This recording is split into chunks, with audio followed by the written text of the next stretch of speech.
Hey, first lesson. Get your keyblade and point it at the door. Yeah, and we're right back in it, baby! Mm-hmm. I know what to lock. It's very cute. I know what to lock. I know what to lock a door. But with your keyblade. Yes. She points the keyblade at the door. Do you? A beam of light fires from the keyblade into the hole of the lock. Yeah! Or would it be more interesting if I rolled cast magic about it? Yeah, you know what? Yeah. It absolutely would.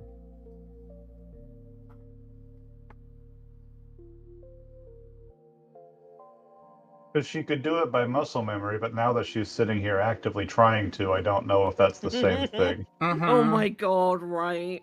Totally. It's the same thing as like an old piece of music you haven't played in a long time. Yes. As long as you don't think about it too hard, it's easier to play. Mm-hmm. It's like that. Ibibit? God damn it. Ibibibit. What? Ibibibibibibib. Cat is getting a fucking advantage. Oh, thank you. I'm just gonna have to disappear and reappear real quick. That's fine. I'm not the focus of this scene. Oh! Holy moly! Hey, Whoa! Dang, okay. Alright. Alright, go off. Right? Yeah. Describe your magic and pick 3 effects, please. Oh, this is excellent. I know that you refilled a bar of my health. I am still going to pretend that chunk was out because Sure.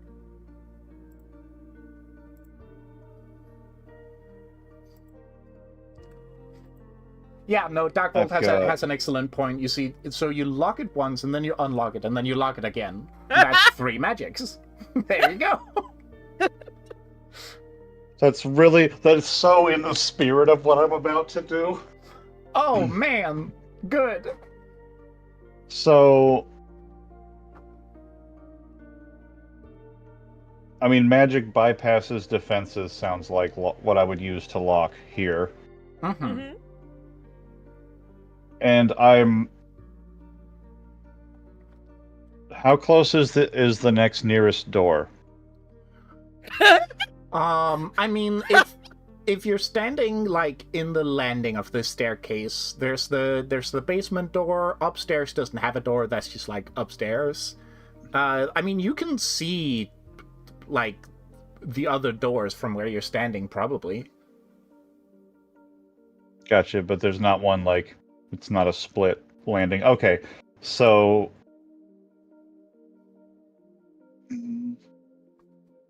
just trying to think of the third one because I know 2 of them. I mean,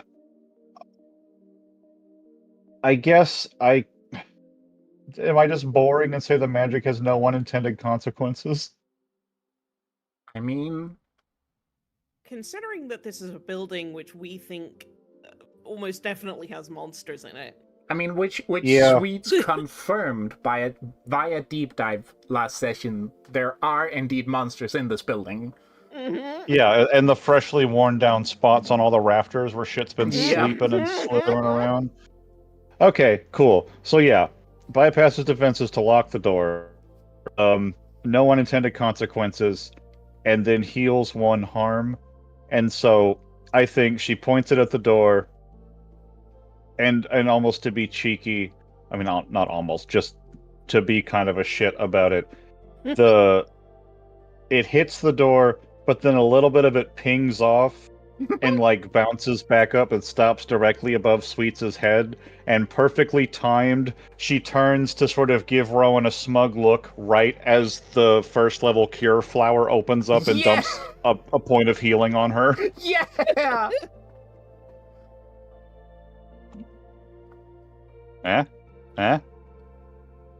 And like I think at the beginning her intent is to be sort of an asshole about it, but then it goes so well that she is just sort of like, I don't know, by the time it's concluded, she's like, pretty cool, right? Just genuinely kind of happy with how smoothly it went. Oh, yay. Hey, not bad. Not bad at all. Yeah, you know. All right. Well,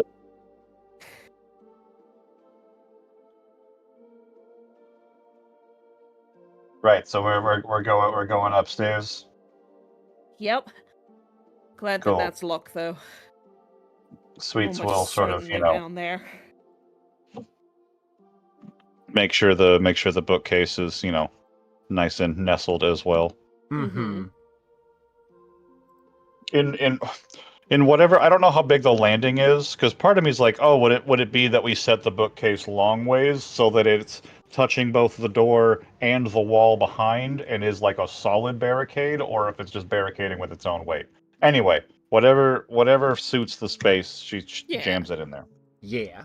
I mean, let me actually do what I talked about last time and do a little bit of doodling. Little doodling. A little bit of doodle. But let's have a color that we can see here. Oh shit. There's so many colors in this goddamn background. How do we feel about a brown? You know what? We'll just go to a new window maybe. Oh, you guys were on this one as well. Yeah, okay. Mm-hmm. So that works out. Red. Right, so we have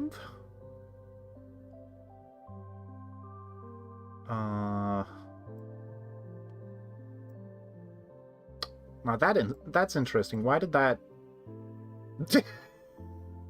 Huh? Huh. Huh? Ah. No, I would really love for you to draw no, not that. Freehand? Okay. Yeah. I can see that, yeah. That stays. Okay, sure. Yeah, there it is. This is gonna be incredible because I'm doing it with the mouse. Right. Mm-hmm. So this is the ground floor with the little bit of stairs leading up to the front door. And then you have the hallway in that then splits down here.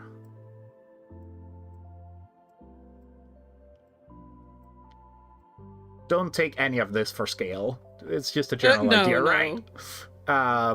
And then we have like these 4 rooms with doors that open out into this sort of main corridor here. And then over here,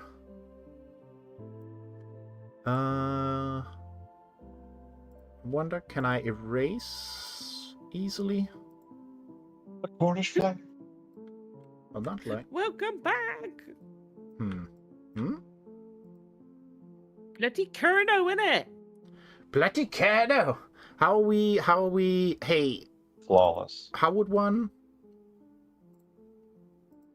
Do I just have to? Yeah, whatever. No, that doesn't work. Okay. All right. The landing is here. Mm-hmm. And then we have a staircase going down to a door here, which you've locked. Gotcha.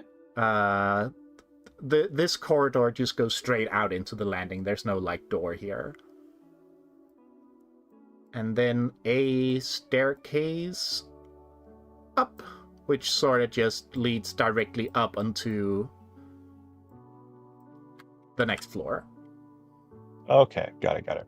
So as you're standing, let's see. Maybe I can't ping while I'm drawing.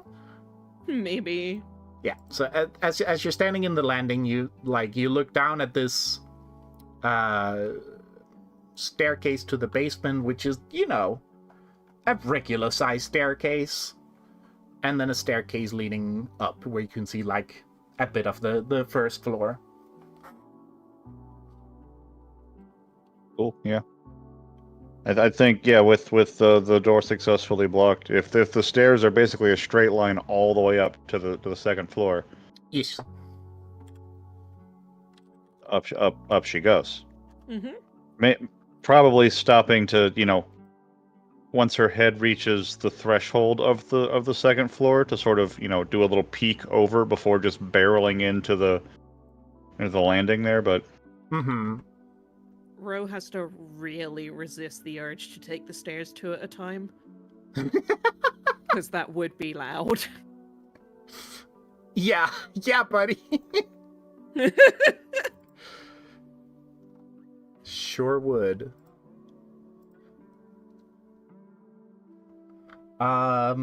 Yeah. You head upstairs.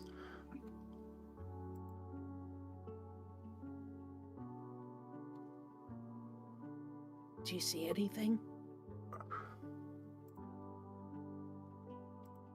Sweets looks at the GM to know if she sees anything. The GM gives just one moment. Yeah, give me a second. There's my damn map. All right. Okay, all right. Sweets until the map loads, Sweets just sees nothing up there. Yeah. It's just the pop in on this one. Yeah, I'm gonna get that a second. I mean that's unoptimized. There better not be anything with active AI up there that can know that I'm here before I see it. That'd be bullshit. That'd be bullshit game design. Bullshit, I tell you. Yeah, so we have the staircase sort of ending up here. And I mean, this is obviously like overlaid on top of the other. It's not like an extension to the back of it. Yeah. So what you see is another fairly big room this time, taking up, the same area as the floor below you would, filled with like seemingly a slew of like different kinds of subjects, like to the point where you'd imagine this is used for or was used for students and the like, and like these bookshelves are like, some of them have like rotted half away. There's like a hole in the ceiling where rain has clearly been pouring through and like just absolutely rotted the bookshelf directly underneath it. And so these once like very clean and nice rows of bookshelves have tumbled. Some of them are leaning on top of the other, some are just like straight laying down.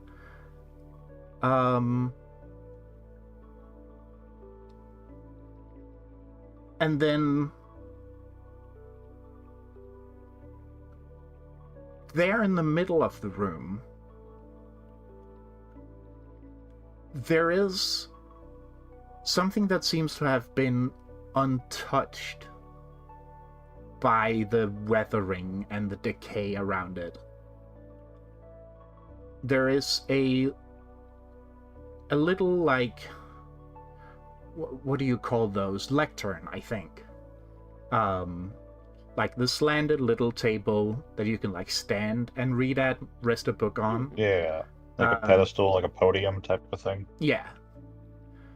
And on it sits a rather large book that looks in,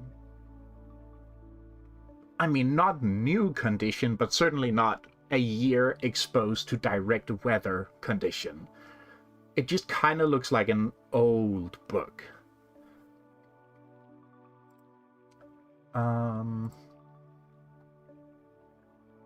Let me just see here. What else are we missing? I don't think Sweets says anything immediately, but like if there's no immediately visible external threat, she will probably start slowly climbing the rest of the stairs and probably gesture for Rowan to follow, but doesn't want to just announce her presence immediately because there's probably, corners of the room that aren't visible from where they're at. Yeah. Once in the room, Ro's gonna be looking like high and low and checking every which way with his keyblade out. And then just sort of notice the book and be like, what's this? Yeah, Yes. as you like spot the book, you notice it's like in this nice, hardcover binding, like with leather and what seems like an embossed cover, where there's a nice like watercolor illustration of some strange little creatures. Nothing you've ever seen before. Nothing that resembles Heartless or any enemies you fought. Nothing that resembles... Well, maybe they kind of look like animals you've seen. But they just kind of look like they're having a good time. Like maybe this is some kind of important, like historically relevant children's history book. Who knows? But it does carry, for Rowan, the big inviting words, I imagine. Mystery Dungeon. Hey, maybe this is what Mayor Flappy was talking about. And he's gonna open it up and Wait, what? have a look in inside it.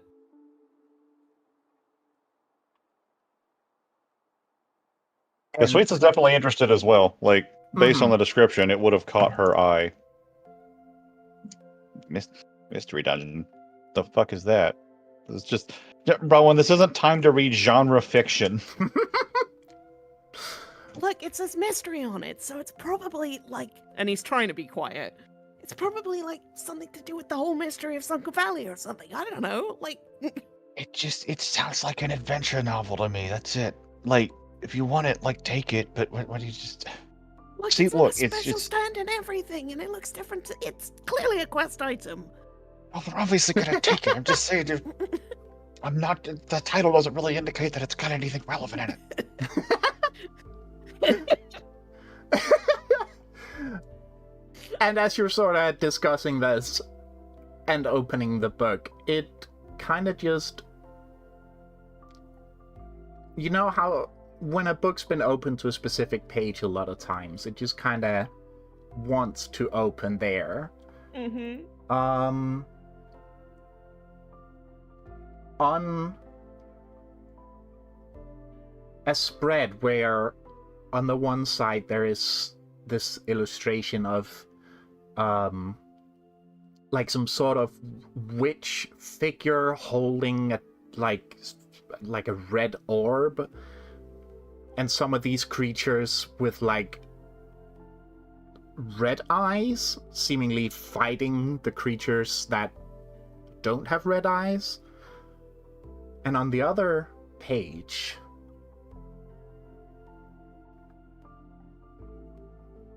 is the title.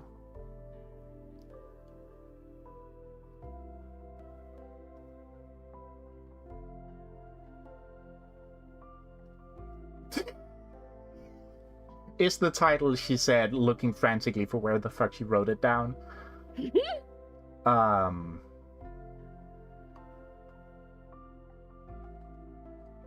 Is the title Dark Emotions. And then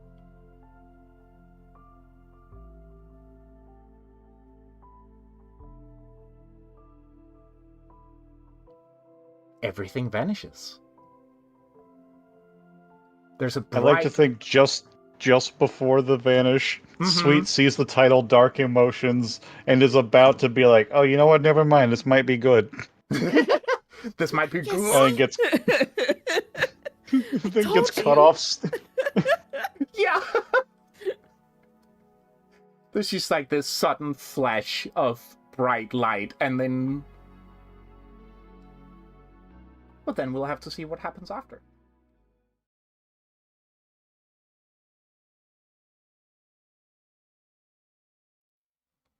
Hello, chat room. Hi. Oh, what this?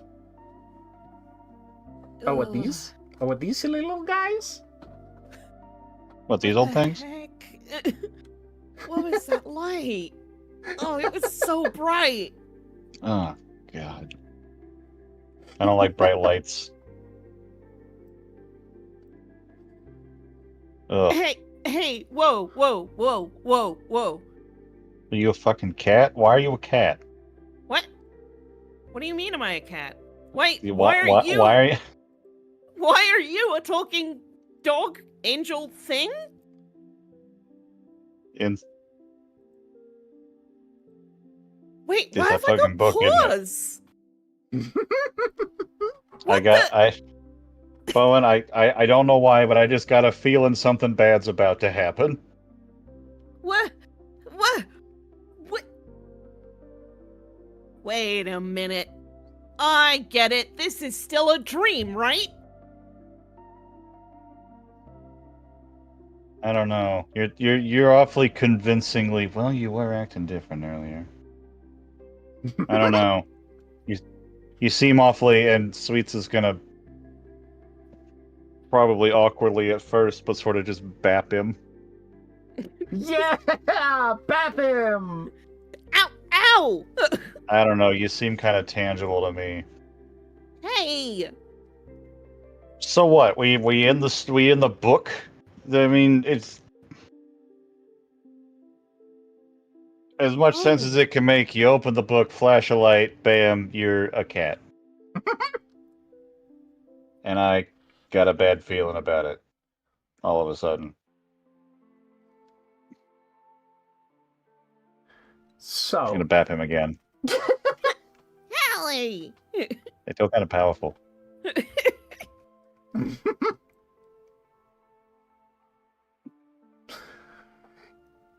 You find yourself in a nice green forest, the beautiful blue sky above. Alone, except, you know, it's there. You've got each other. Oh, what great comfort. I feel like the move here is immediate deep dive. Mm-hmm. Will absolutely use an advantage. Mm-hmm. Oh, hell yes. Give me just a second. Rowan's little circle is overlapping Sweets. By a fraction. Let me... I Look should at just this have little the guy. deep dive text. He's just a little guy. He's just a little guy. There we go. There we go. Yeah. If you don't have it handy, I can find it real quick. Yeah. I got him.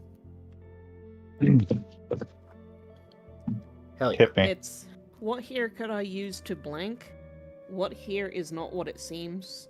What is the best way out of this situation? What is the biggest threat here? What was done here recently? Cool. That's easy. Yeah, you Biggest threat. got a 10, so... Biggest threat. Easiest way out of... what's the way out of here? And then what's not as it seems.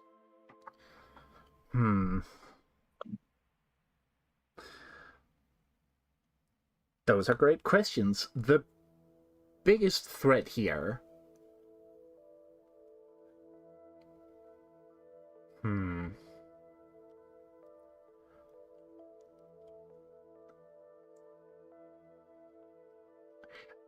Something deeper in the forest is very wrong, but more immediately, some bad guys are about to arrive here. And then it was, what's the biggest threat? What here is not as it seems? Correct? Yeah, what here is not as it seems, biggest threat, and then what's the way out of the situation was the last one. What here is not as it seems.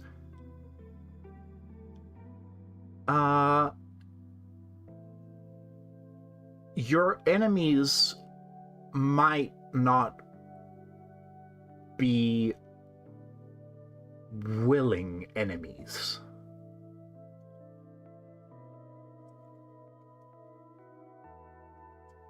And the best way out of here?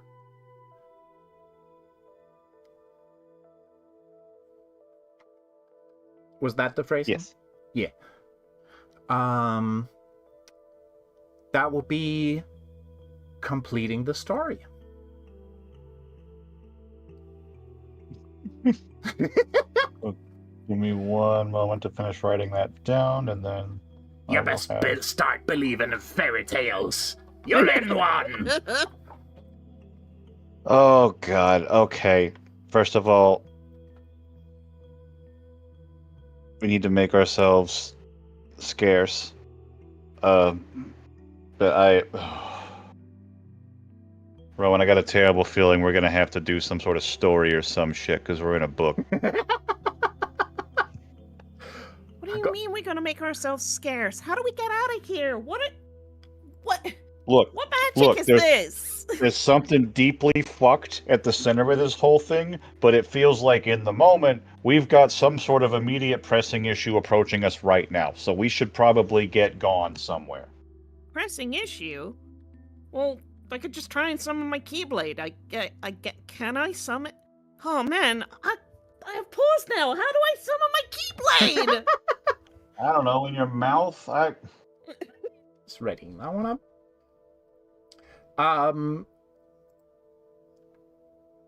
and then you hear... if I may, just real quick. Let's see.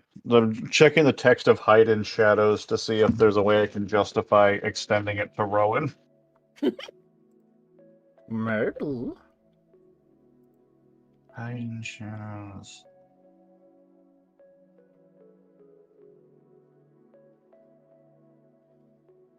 Okay, cool. I'm gonna do it. Gonna hide in shadows. All right. Using my last of the advantages. The last one. Ooh, that's a 10. Fuck yeah. Alright. Give me one moment to find my Mega Absol page. To devise some flavor for this. Yeah. Let's see.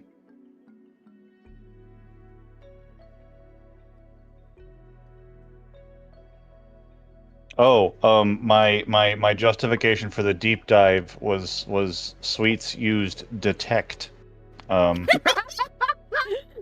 Yeah. I mean, I'd say you're rightly justified for that. That's an absolute hidden ability. And then just trying to see if there's any Pokemon moves that facilitate this action particularly well on the learnable moves. She uses Baton Pass and leaves Rowan with the bag and disappears. No, does not. Oh, Xweets get a kiss on the head from Nyx. Keith. Oh, Nick, thank you. She hates it, but I appreciate it. Right on my keyhole.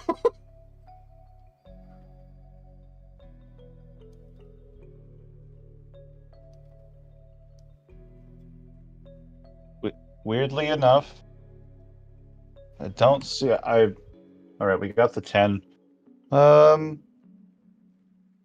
Okay, let me pick the 3. Apologies for the clunkiness of my decision making here. No problem. I think we'll keep face concealed, will be unseen by other forces, and there will not be unintended consequences. Mm-hmm. And so I think the way I'm going to try to spin no unintended consequences. Or actually, you know what? Face is not important. I've just read the other option, and it's much more compelling. Mm-hmm. All right, I will be unseen by other forces. I will be able to make a quick exit. There will not be unintended consequences. Mm-hmm.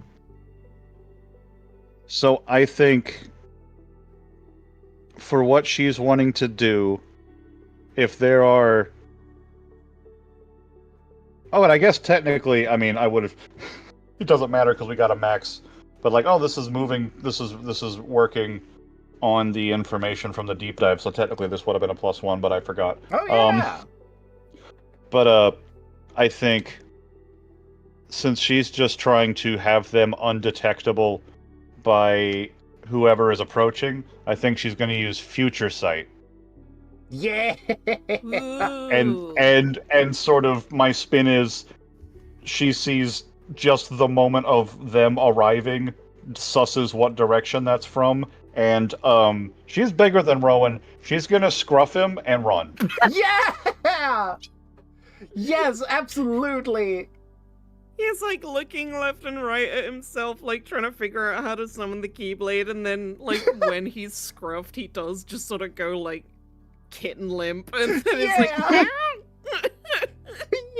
yeah! Oh, and he's got the hoodie too. He's so scruffable. Hey, what are you doing? Oh, Juno, I'm so sorry to... Juno, it's funny you say that. Yeah. Funny you say that. Funny you say that. Anyway. There's a little guy. It's gone now. I think through mouthful of fur, just, we gotta go, alright? Prepare for that order. So He's yeah, gonna wriggle around a bit and like bap her the best that he can, but he can't really reach her, and then just gives up. It's like,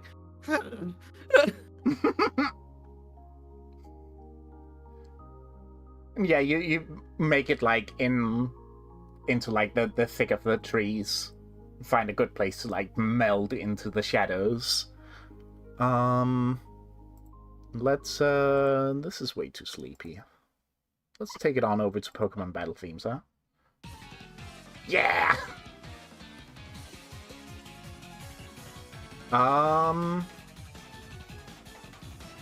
So. Yeah, what the whole chicken? Yeah! She's stretched her limbs a little bit so that he's got more clearance off the ground. God, as frightening as I imagine an IRL Absol would be, watching one with stretchedly long limbs would probably just break me. Yeah! Because in the art style, they're really cool. To actually witness one of these human-faced abominations would be, like, psyche-breakingly horrifying. Yeah! So uncanny. I mean, people get uncanny valley reactions from wolves because we're used to dogs and, like, why are its legs so long? Why is its head there? Kind of thing. Mm-hmm. The human brain would not be able to process an Absol. The human brain would simply break. So, you hide away in the forest, and as you do, you hear something approaching. A flock of 5 Caterpies. In case you don't know Pokemon, I should probably describe them. A flock of green, big caterpillars come running as fast as their little worm feet can go. Absolutely sprinting from something. Just booking it, dude. Just booking it. They zoom right past your hiding spot. And close behind them, in close pursuit, is a blue turtle creature and a weird little onion guy. a green little frog with an onion on its back. Sprinting after these caterpies. Their eyes are red and they're sort of wreathed in this purple dark aura. And while they are going at full sprint, they seem entirely apathetic to what they're doing. They're making just the very basic grunts of running, and their faces are completely stone dead as they're chasing down these caterpies, and they are gaining on them. And they will catch them if you don't intervene. Yeah, no, seeing the darkness, it's these, whatever these creatures are, it's almost as though they've been turned into nightmares if they've got bright red eyes and are wreathed in darkness. So yeah, I imagine, and do feel free to correct me, but I would imagine that Rowan seeing this would have the same impulse that Sweets would. So she probably does just put him down, and I imagine they both, begin the chase pretty much in unison. Oh, absolutely. Kind of trying to get between the Caterpie and the Bulbasaur and Squirtle. Because, when you're getting your bearings and trying to stay safe, yeah, it's important to hide, but oh my god, there's these cute little guys who are in imminent danger, and that changes the math immediately. Mm-hmm. I must say, just before noticing the bad guys, when the little Caterpie are going by, Ro does get the weirdest urge. And his eyes, pounce? widen. Oh, no. What? But, snaps out of it when he sees, they're clearly not nice little critters going after them. And as she, burst out of the woods, stand between them and the caterpies. The caterpies, one of them stops briefly at, hearing you guys emerge. And just looks at you for a second. And then just goes... and darts with its flock further away. Yeah, go. Get the hell out of here. Thank you! And if even if only for flavor, Sweets is going to use Snarl. Yeah! And Rowan is growling. Yeah! Soften him up. If you've got something you want to roll for that, feel so free. I'm into it. I'm sort of, since Snarl is just a debuff, I'm just sort of using it to underscore, Mm-hmm. I don't know mechanically what it would do. We can flavor it as kind of whatever. But yeah, you snarl and you growl, and the two creatures stop. And Hey, what's the big idea? Those were just little guys! Why are you chasing after them? Well, actually, Splasha, not to go back on it, Snarl could be interfere NPC. Yeah. It's what we're doing to stop them from chasing. I guess that Absolutely. makes more sense. Oh my god, that could work with Growl as well. Yeah. Since if you're sort of going for the same thing, here's the thing we haven't been doing a lot of.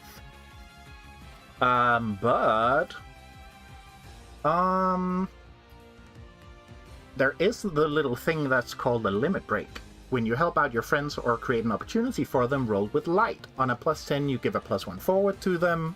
On a 9 to 7, you either take harm or spend a link. So maybe this Ooh. isn't the situation to limit break, but it's there. I mean, Yeah, I could no, limit that's- break to help Sweets. Well, I could do a little. I could go for a little break.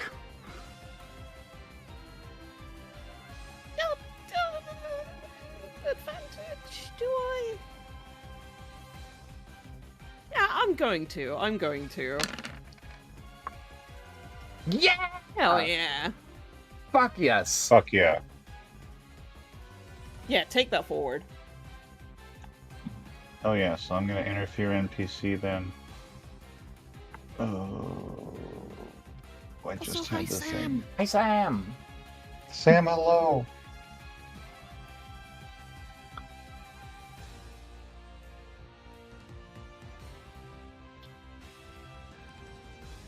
And this is my last advantage for now, right? Because I got the Sweet's got the forehead kissy. Oh. Whoa! Yeah. That'll do On it. top of that, that's a +1 as well. That'll fucking do it. Yeah. So what are you? What? Just the thing that we're trying to stop them from doing is stopping them from continuing to chase the caterpillars. Mm-hmm.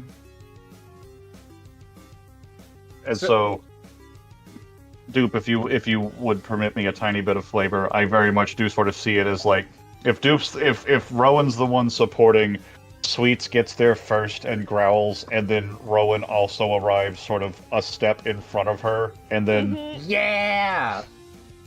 because like I don't know how cognizant these things are, but two medium-sized guys against one big guy. Sometimes that maths out in their favor, but all of a sudden, second player entering the equation. Right. Yeah, who is a middle evolution? Let's make this clear. This is a Squirtle and a Bulbasaur. Versus a Mega and a Middle Evo. Yeah. I don't like fighting and this hurts, and I got anxiety about all sorts of things I don't understand.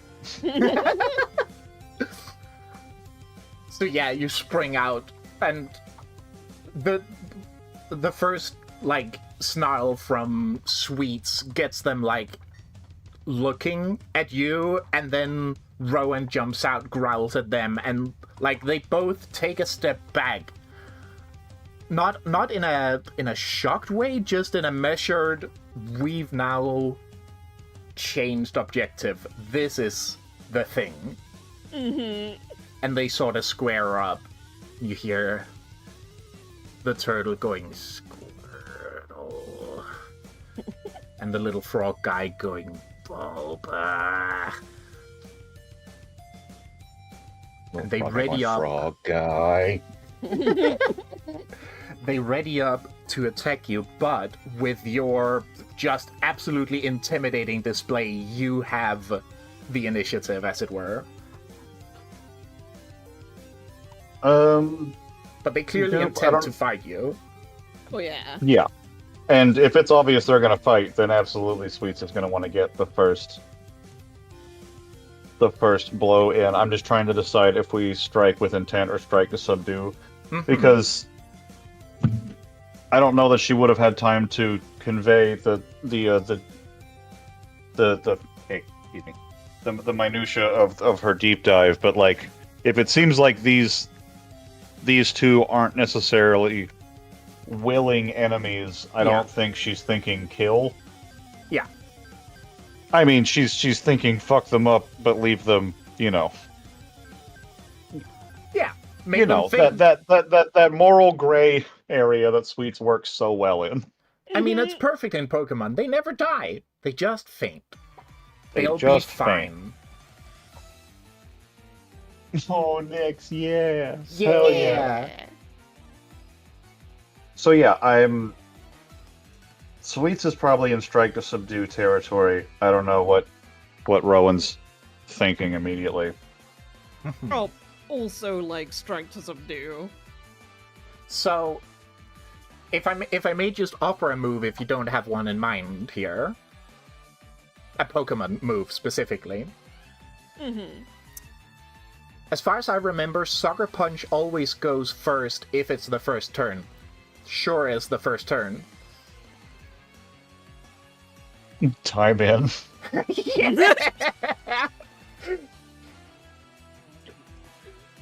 Yeah, you know what? I think so. And I think she's gonna aim it at the turtle. Mm-hmm. Yeah, leave the fire guy to the grass. Yeah.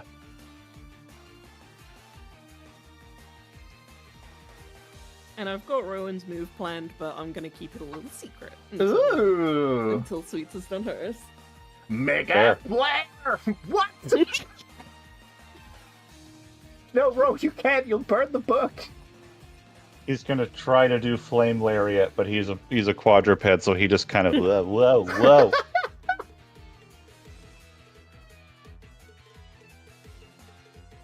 But yeah, I think the Sucker Punch, the sort of the flavor, at least in her head, is the sort of, you know, in like a in Dragon Ball, when Vegeta needed to knock young Trunks out, he did the sort of chop to the neck. I think this is a Sucker Punch with that sort of spirit. Oh, yes. Of like gut you really hard, really fast, but just to knock you out immediately. Mm-hmm. Whether that's successful or not, I don't know. That's the intent.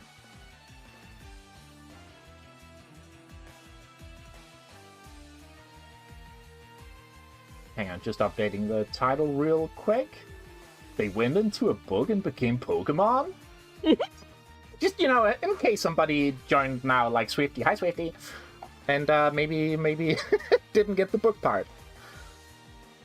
India, welcome in. Hi, India! They went into a book and became Pokemon? Number 359 might shock you. You stop that! Yeah.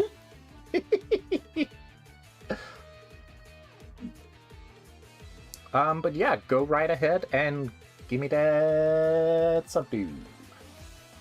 Oh, right. I was like, why did I think I'd already done... Like, we literally walked through it, strike to subdue this time. I just didn't click the button.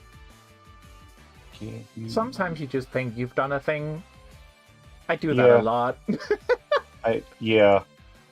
Chat, remember to take your meds. Yeah. Yeah.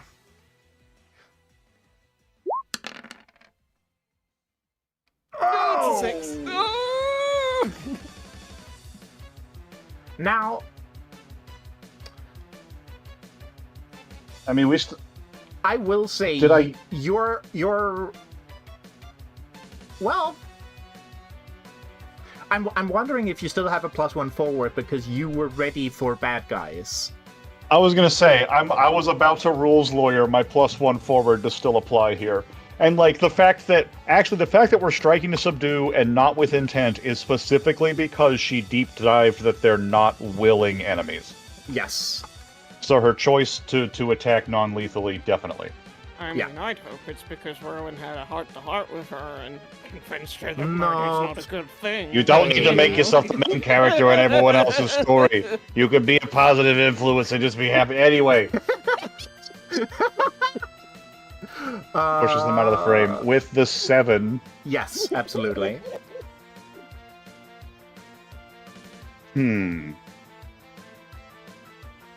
So you can either take de-escalate the situation seems the most straight to the point of what we're trying to do anyway.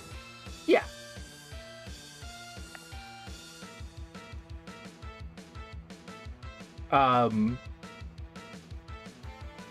Yeah, so you, like, launch forward with this Sucker Punch.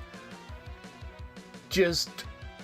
I mean, it was a chop to the neck, right? That's what we were... Mm-hmm. God, and it's just... This Squirtle is not ready. It's just standing there still, like, about to, like, do a bubble beam, and then suddenly you're just there. And just... chop! Shwing! And he just squirrel and just falls over. And as it does, the dark aura around it evaporates. Bulba. If there's a moment that would allow for a single sentence, Sweets would definitely say to Rowan, "They're under some kind of spell. Don't shoot to kill." And Ro is like locked eyes with this Bulbasaur. And he gets like an urge that he can't explain. Oh no, not that fire type urge to burn the... I have time advantage. He looks at, like, he takes a stance and his little tail is flicking and, like, fluffs out a little bit. And there's an energy that gathers around the little fire orb around his neck. And, he's gonna cast magic. Ooh! With the advantage and a -1, 7. Just barely. And he's going to cast magic that causes 1 harm, as the little fire orb around his neck kind of like starts to jingle with the sound of a little bell, and suddenly he just sort of runs forward, leaps up, and he can't explain why, but he goes, "Tara!" and like suddenly shoots fire out of his mouth and shoots a little ember at the Bulbasaur. Yeah! Bulba. In a stunning reversal from a few sessions ago, Sweets now is like, "Whoa! Whoa! Whoa! What are you doing? Stop! They're under a thrall! Don't set it on fire! What is wrong with you?" Like, there's still a little bit of fire in his mouth when he goes, I don't know why I did that. Did you eat a Flames flavored dupe again? What did you do? What the heck? No! What are those anyway? Bulb. Yeah, well, how's the Bulbasaur look? It's just on its back. The like fire is slowly dying out, and it's you know how Bulbasaur looks when it gets hit by a fire attack in the anime. It's that. It's just kind of burnt to a crisp, and then kind of pops back to normal. Just looks a little bit worse for wear, and the dark aura dissipates. Oh. And then let's see. Can I? Hey, do you know if Spotify does smooth switching if you just kind of hit it? No. All right. Well, worth a try.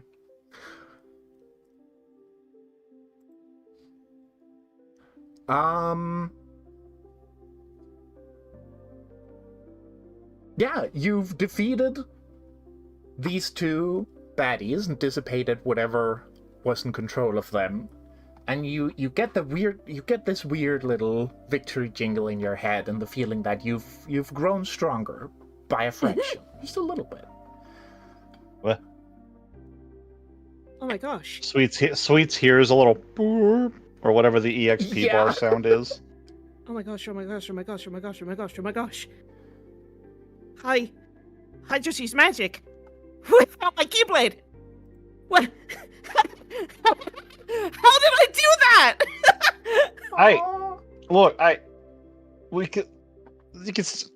Sweets is like looking over the Bulbasaur. It's like it's an achievement. Yes, can we? Oh, right, yeah, the bad guys. I don't know. He's fine. I didn't do it too hard. Hey man, are you okay? No, you're right. Do you talk? As you're coming over to them, the Bulbasaur is still like flipped on its back, kind of tilted because of the bulb. Just opens its eyes groggily. Oh. Whoa, that was weird. And then it flips up on its legs. stands a little, like, unsurely. Hi there. Oh, Hey, hello. Hello. and then it Oh, sees... thank goodness you're all right. Sorry for, the magic just now? I don't know what came over me. I... Wait, no, hey, why were you chasing those little guys? More importantly, where's Squirtle? Hey! And it shoots out two little, like, wine whips from its bulb, grabs the Squirtle gently, pulls it over, puts it upright, gives it a little pat on the head. Hey, are you okay? And the Squirtle comes around. Yeah? Oh. Ow, and it rubs its neck. Oh, God, what? Ow. Oh.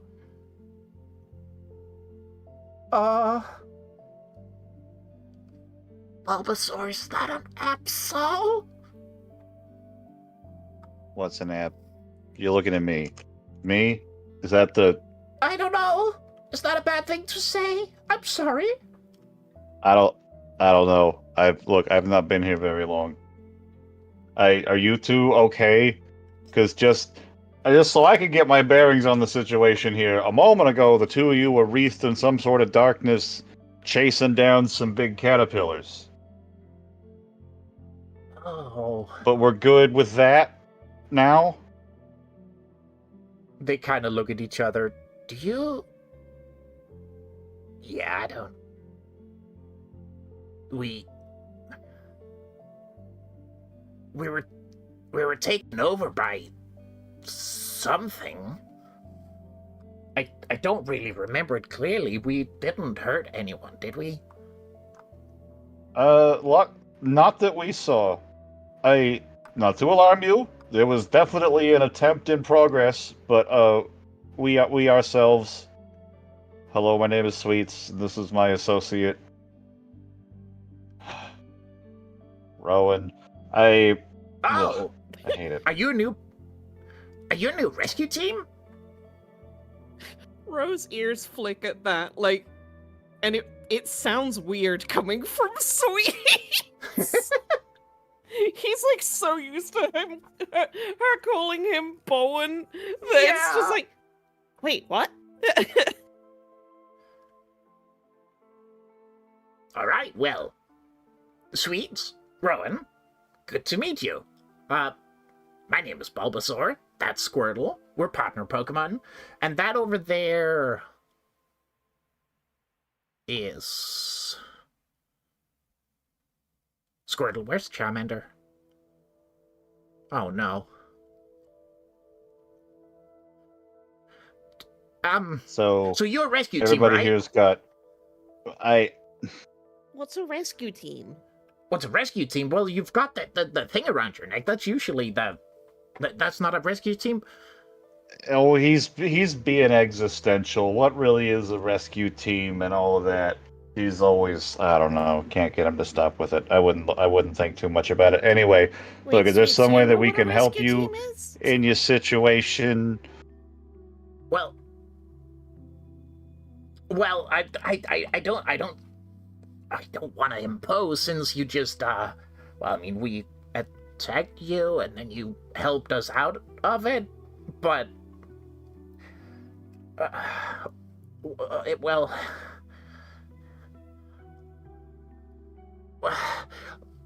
long story short, we're a rescue team, and we were sent in deeper in the forest to find Riolo, who's gone missing. And this is Bowen. You gonna write this down? There's a lot of names. I'm sorry. Please continue. What? I have got paws. no, you just check it. Oh, because you're not a rescue team. You know what? Can I name you official deputy rescue teams? Is that like heroes? Yeah, absolutely. That's what we do. We rescue people who are in trouble. Then yes, that's exactly what we are. Oh, excellent. Yes. For the amount of time that we are present in this world, absolutely, we will do our best to be a force for positive change. That's the spirit. Right. So, what do we need? Let me just find my there and there. The Bulbasaur is just kind of pulling things out of nowhere and produces two blue scarves and hands them to you, and you notice that these two are also wearing blue scarves, although their scarves are a little more vibrant than the ones they're handing to you. So since these just the deputy ones, we're only allowed to give out a few, and you can't be deputies forever, but when you put these on, you're officially Deputy Rescue Team Blue. And then you can get the inventory and such. It's a big help. Rowan's eyes are sparkling.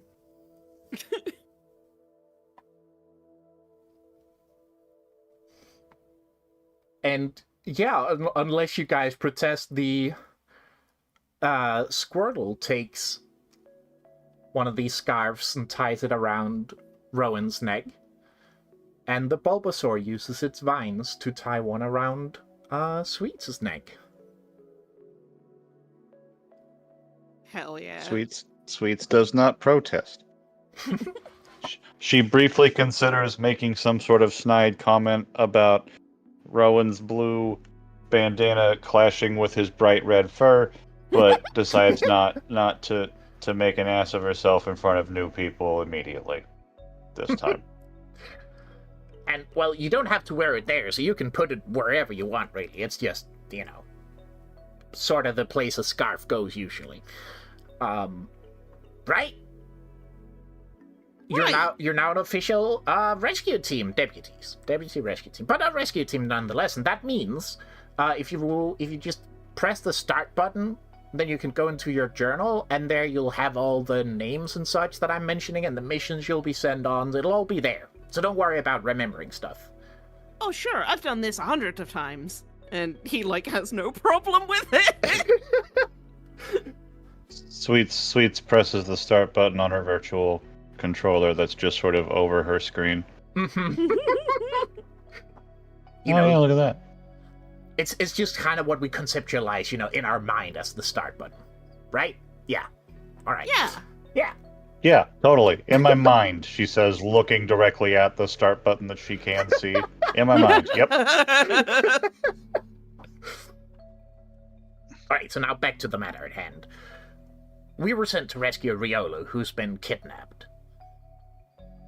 And we went deep into the forest where it should be, with Charmander, who's part of our team, and we were overwhelmed by this, just darkness.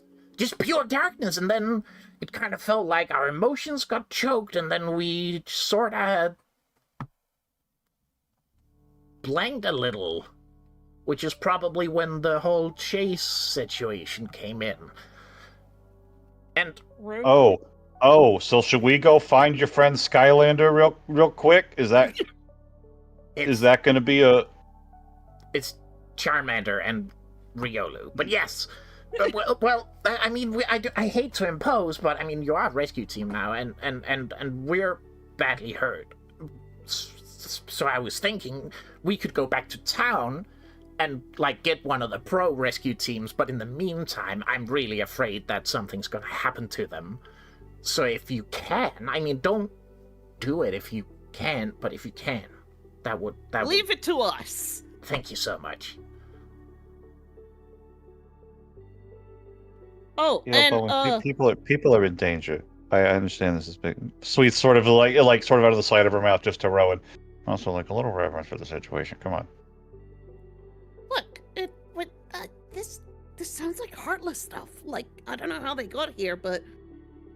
No, I'm just saying, don't look excited to make their friend a project. You know what I mean? Oh. Just Oh.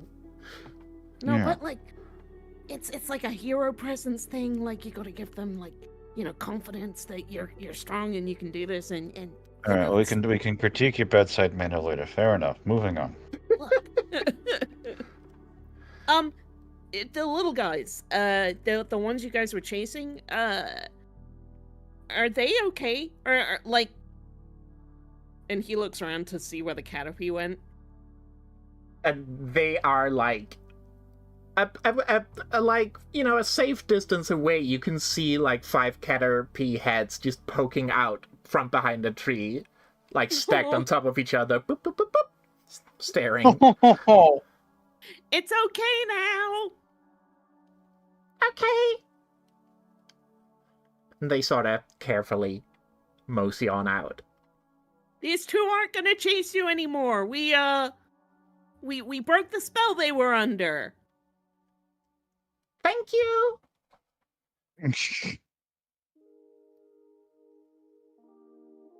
Don't think I didn't see you thinking about pouncing on one of them earlier. What are you talking about? I would never Nothing. do something like that.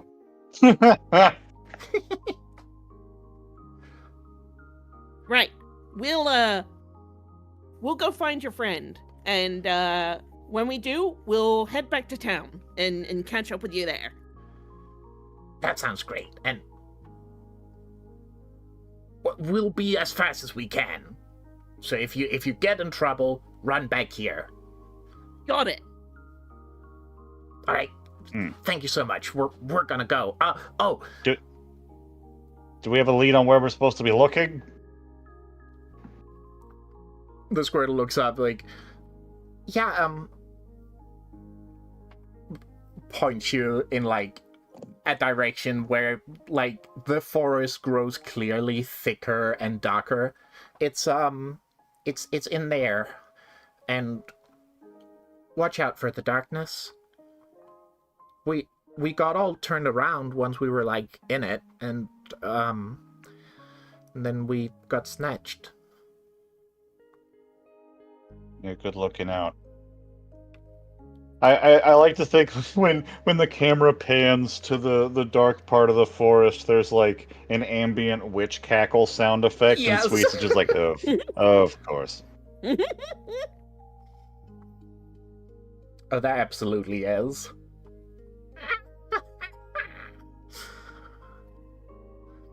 All right. Yeah, no, that's fair. All right, yeah, no, on our way. Best of luck to you. Thank you so much. And they hurry, a little hobbled, back to town. I hope I didn't hit that turtle too hard. Yeah, man, it's too late. I can't believe I used magic without my Keyblade. This is so cool. Huh? Brutal. Well, like, usually I need my Keyblade and like, then I use it to cast magic and things, but I don't know, like, when we were in the heat of battle and I was, like, facing up against Bulbasaur, I feel like I knew what to do. Like, it was as though, like, an urge took over me, and then just the fire out of my mouth!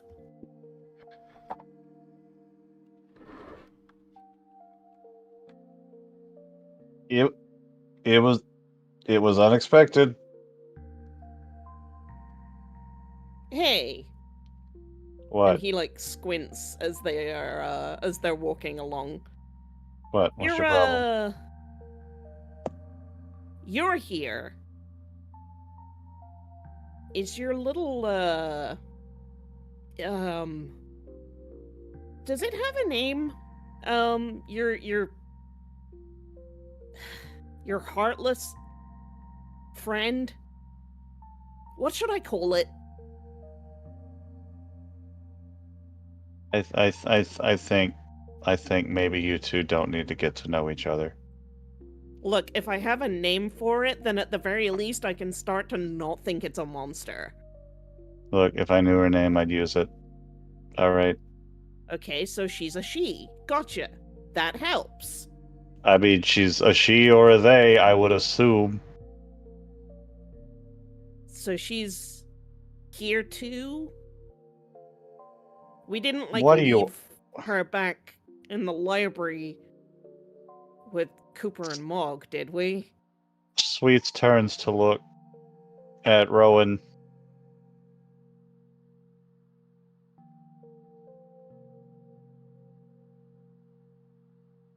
And he's like, Yep. just noticed the little eyes, and he's like, okay, good.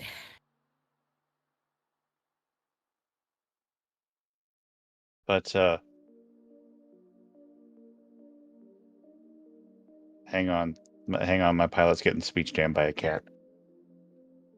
Goddamn heartless. Look, I don't know how Hearts? darkness works in this world. So if it starts to get thick in there, just I don't know.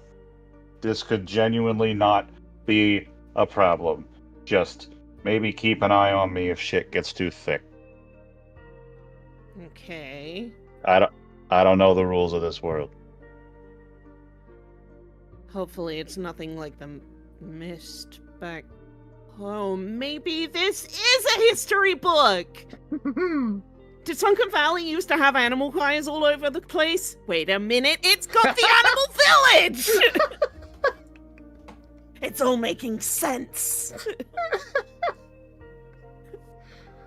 I mean, I'm still not ruling out that this is somehow still a branching part of the dream. I mean, well, I don't know what you know. Anyway. What do you mean? Don't worry about it. What, with the stations and stuff?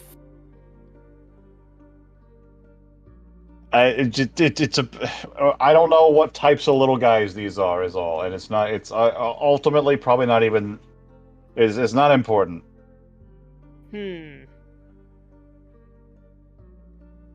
If I say the word Dream Eater, does that mean anything to you? It barely means anything to me. Dream Eater? Huh. Cool. That's familiar. Like I said, it's not important. It just why is trying that to so figure out. familiar? I feel like I read that somewhere before. Maybe somewhere in the archives, or one of Master Ramu's old books. Oh man, that's gonna bug me. Where You got any more proper nouns for me from home? They're all gonna be equally meaningless to me. I mean, tons, but oh wait. Do you technically count as like World Order? Should I be telling you this?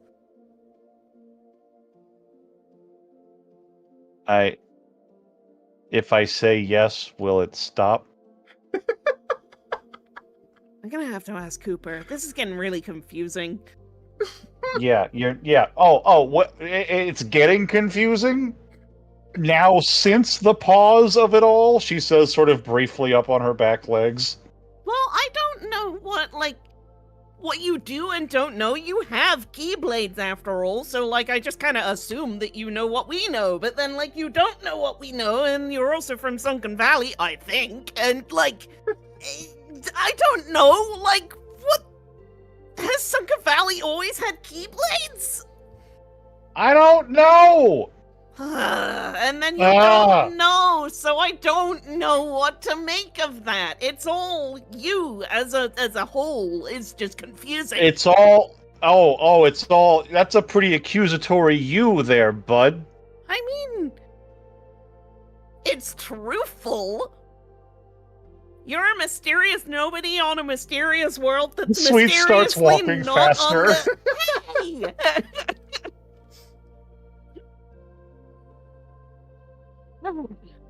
Look.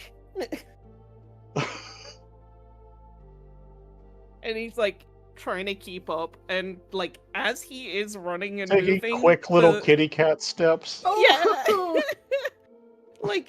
The little bell is jingling, and he's just looking around really confused about it.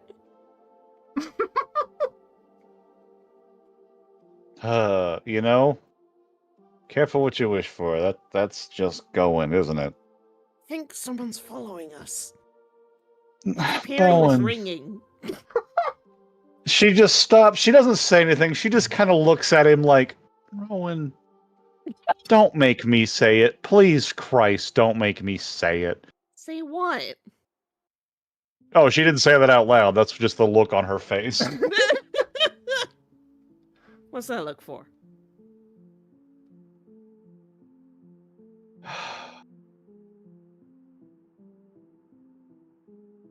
Forgive me if this question comes across as condescending. Have you noticed there's a bell around your neck? What? Wait. There's She takes a step back towards him and she baps it and makes it jingle.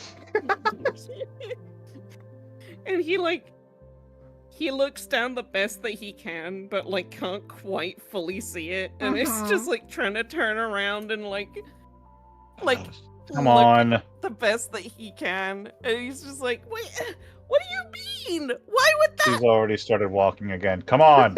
Ah! Someone's in danger. Fine. We gotta protect Highlander. Homelander.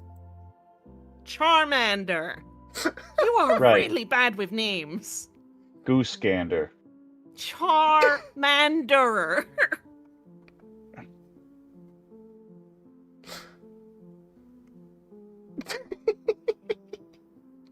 So we're walking towards the darkness in the forest. How's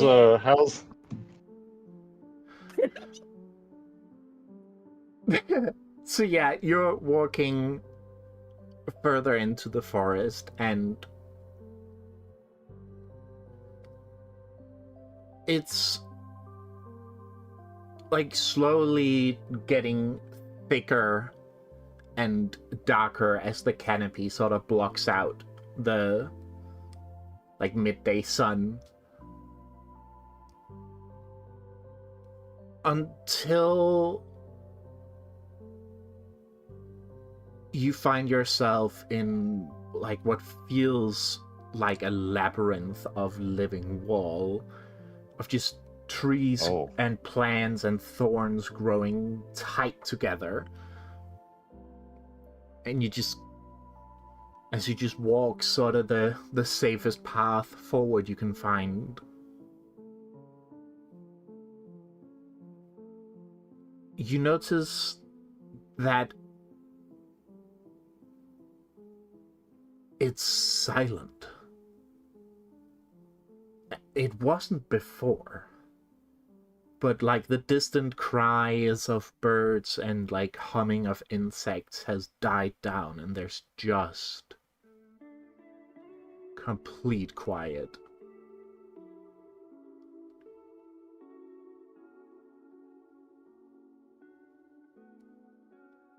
Oh, that's fucking weird. Did it get like weirdly quiet to you, or? Yeah. And as you keep... Oh, go ahead. I don't have a good feeling about it. Of course, ever since Sweets got here, she's had the constant and unending feeling that something bad is about to happen.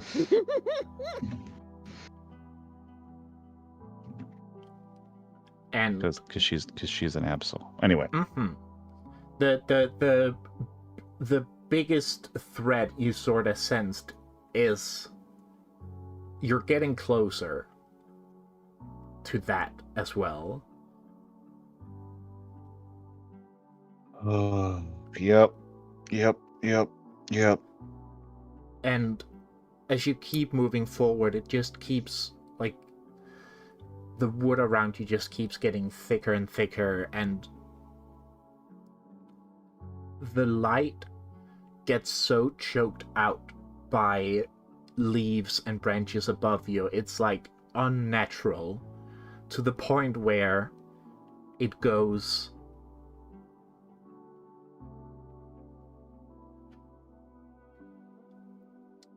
Let me rephrase. As you're walking and it's just getting darker and darker, you don't notice exactly when, but at some point you were only able to see what Rowan's little fiery bell is able to light up around you. Ooh. You're in total darkness except for the radius of light that he's giving off. Did we And take a wrong turn? Hello? Shut up. No, I think unfortunately we're going the right direction. I can barely see anything. Well, and as you it's a say good that, thing we put that bell on you after all. Rowan What? That wasn't a... Rowan bumps into something that isn't wood, isn't thorn. It is very cold, and it's rough to the touch. Whoa. What? Hey. What? I don't know, there's something here. And he's gonna put his paws out in front of him and just sort of pad to feel what it is. And as you put What is that? your little paws out, we're gonna take an ad break. Wow. Hello. Your Heartless's name. Hope y'all had that good. Hope y'all had that good.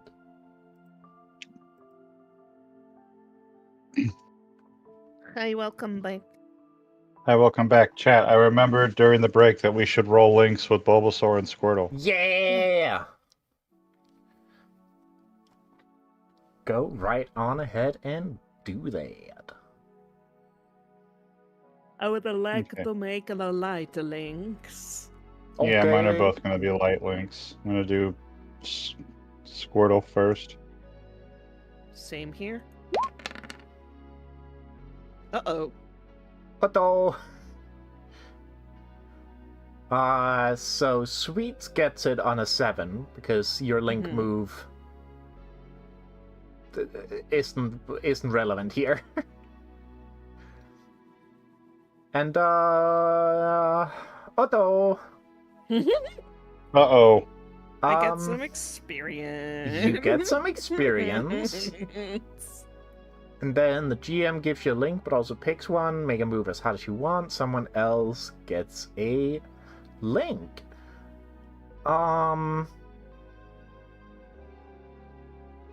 That's interesting. You, because this was for Squirtle, right? Mm-hmm.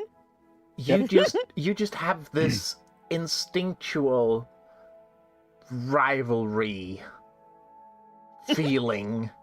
It's a Dark Link, because that, my friend, that's a water Pokemon. That's a water type. Yep. Oh, well, that will... Let me see. What's my... Yeah. That does That's that an thing for experience you. point for me since Rowan made a Dark Link. Nice. And I get another +1 forward to a Mastery Link with Rowan. You're so poised to be Rowan's teacher. It's insane. Oh no.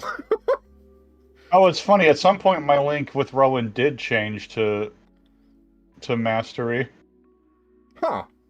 Yeah, we had a breakthrough. That's right. Oh yeah.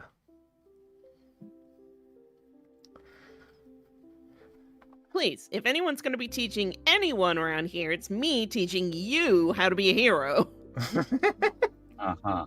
Mm-hmm. And then So anyway, my link with...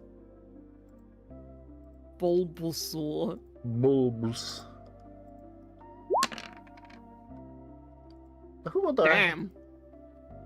Otto. Apparently, we really like Bulbasaur. Wait. Oh! Ah! Yeah! Yeah! Hell yes.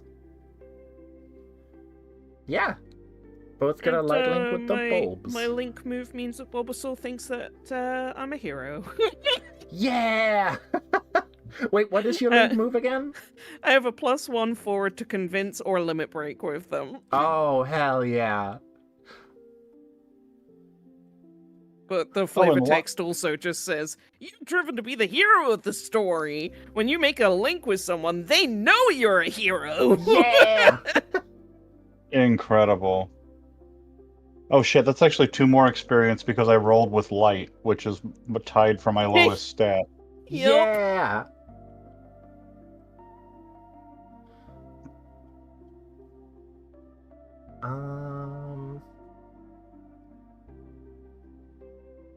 Mhm.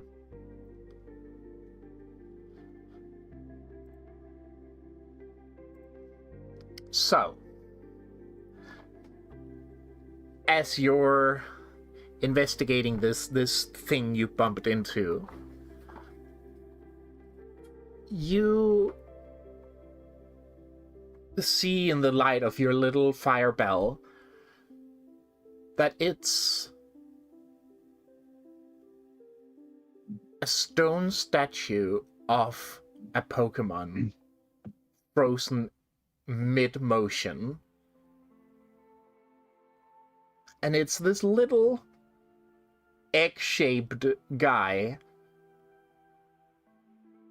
with a cute little curly hair on top, looking very happy and pointing as if seeing a friend they've missed.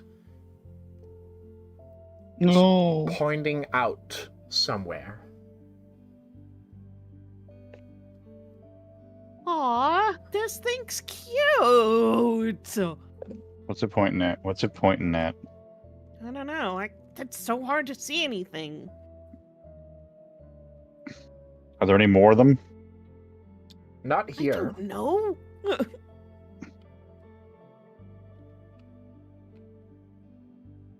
Maybe we go that way.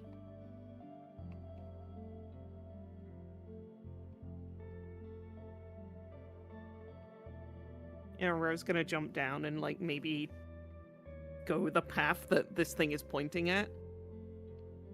Mm-hmm. Come on. Don't just. Oh. What? Clearly it's a puzzle. Maybe What do you we'll mean? find Clearly, treasure. it's a puzzle. It could have Look. just been frozen in place when it was greeting a friend. Why would that happen? I don't. He She is just, following him. He's like kitty cat trotting off.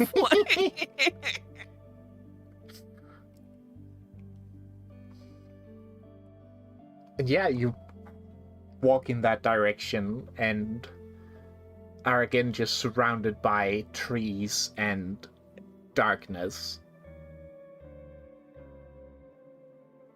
Until your light once again hits the rough stone surface of another statue. See? I told you! Second statue! And he's gonna jump up and have a look at what this one is.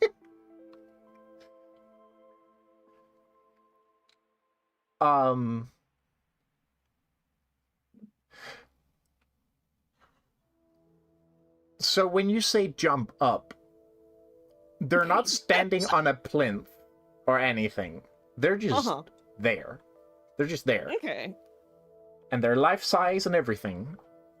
Maybe he puts his paws up on them. No pedestal? Perfectly life-size? Yeah. I don't know. It's a coincidence, probably. Come on. Puts Sim's little paws on them so that he can like light it up more and they can see. This one is a cat-shaped creature with a funny little, like, very, very thin tail that sort of ends in a little, like, sausage, basically.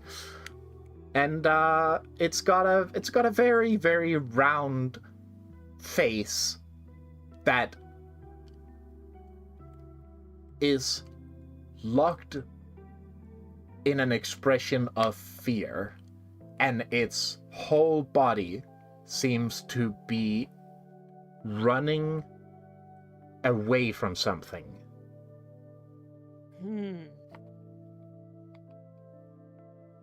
See, this one's running away in that direction. So we should go this way.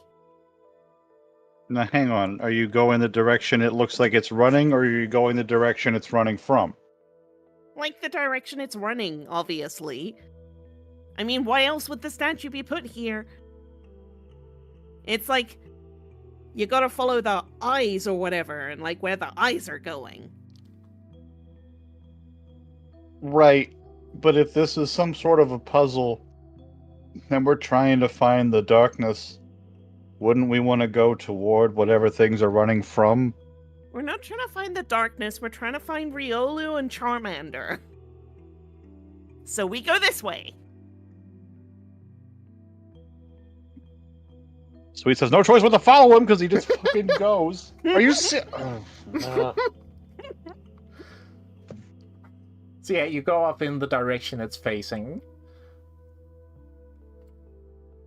And you're pretty soon again swallowed by the darkness and the trees, sort of almost squeezing in towards you.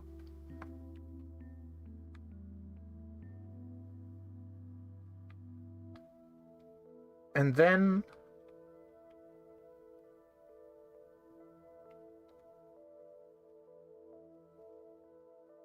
you feel something. A sharp,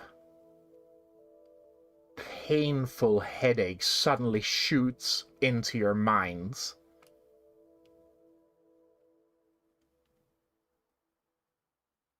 What is that? Do you feel that?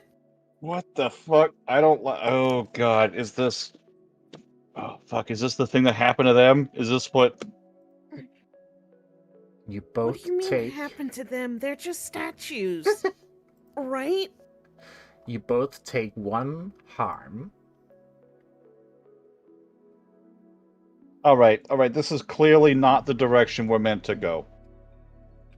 And as you sort of shake off the headache, disappearing as soon as, like, as fast as it came, you see another statue. A little egg-shaped guy with curly hair pointing happily in a direction. Oh man! We're back at the start again!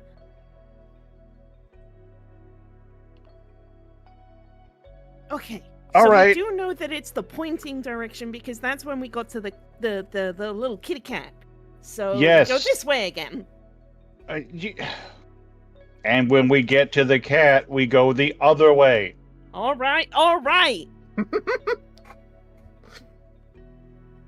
And yeah, correctly assumed, you do arrive at the cat statue that's running away. And go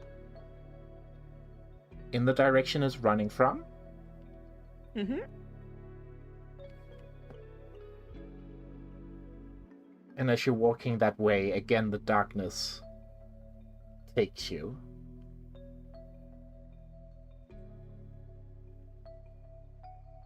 And you come upon another statue. This is a fairly big, round orb. It looks spiky due to being made of stone, but it looks like it's like supposed to be fur. And it's just this kind of furry orb with long, slender limbs and a monkey's tail. And it looks very, very angry. And it's frozen in a punch towards an enemy that isn't there. Ooh, I like the look of this guy. And he, like, sort of playfully wriggles his tail a little bit and, like, gets up on his back 2 legs for a second and, like, does a little punch toward him. What are you doing? What are you doing?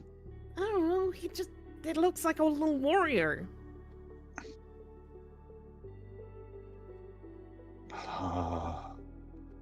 So Sweets which way thinks do we about go? Oh. Aw.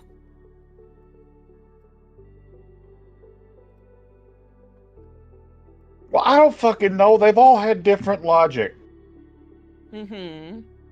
So I mean, if Guy we're was pointing.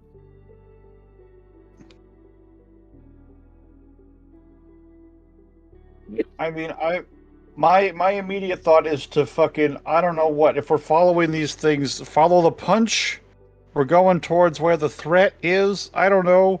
Is this a fucking coincidence? Are these just guys who've been turned into statues and we're idiots who don't realize that we've gotten lost in a forest and that's going to happen to us now? What is happening? Turned into statues?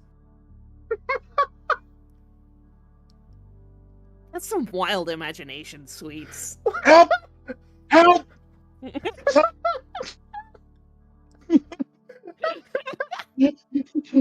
just the moment her faith in him completely dies. Help!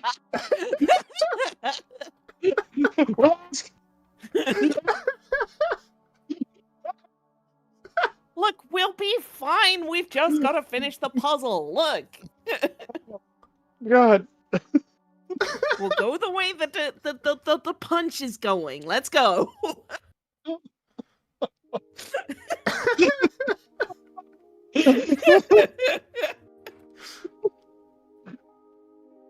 Yeah. Oh my god, Juno, it's funny that you do a weeb. Before Splasha mentioned the tail, it's a fuzzy ball with long arms. I'm like, it's weeb? What's he doing Speak here? to me! Are weebs still alive in there? Oh. Help! Are Weeb okay? Help! I have hot opinions on things that don't matter. Help! Who's gonna tell me about bleach? Who's gonna tell me about bleach? Are we one petrified? Yeah! Oh, that's very good.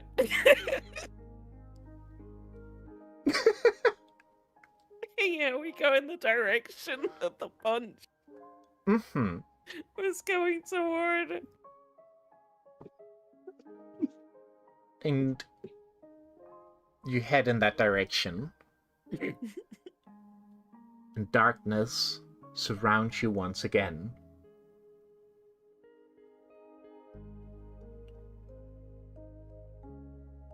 I hate this. I never know if the darkness is good or not. Until you come upon another statue. Oh, thank All God. right. Oh, we gotta be getting close now. This statue, as opposed to the others who were, like, clearly in motion, or made to look like they're in motion, this one is sitting. It looks like a little chameleon guy with a little crest on its head and big old circles under its eyes that look like permanent tears. And Sweets feels a sense of camaraderie with it.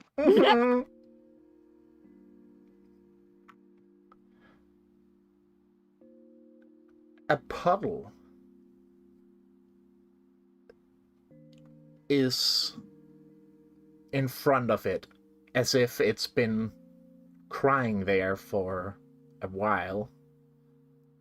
And it's just sat there, like, crouched, just looking down into this puddle.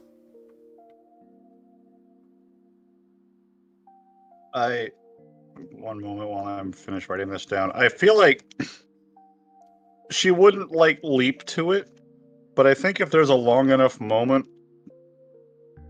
Sweets might hesitantly sort of dip her paw into the puddle to see how deep it is. Ro's definitely gonna look in the puddle and just be like, oh my god, I am a cat. That's what I've been... Oh, hey, I don't know. God, that's hard to take in. I'm both resplendent, but also deeply... I don't like that.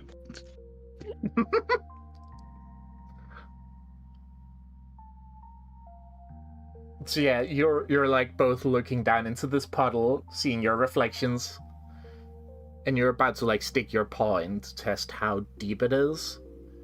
Yeah. As you see in the reflection what appears to be a tall silhouette with a pointed hat, just quickly moving behind you to the left.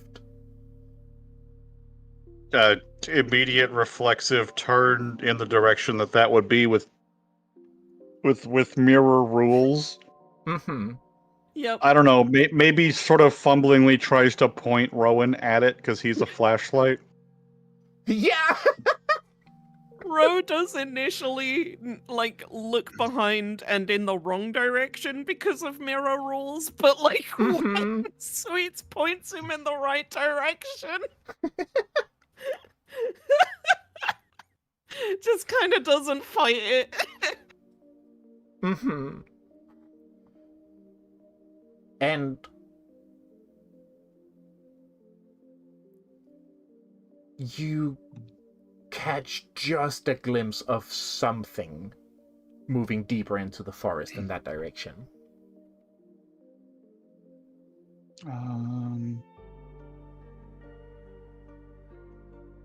Who's One there? second. Show yourself! Is that you, Charmander?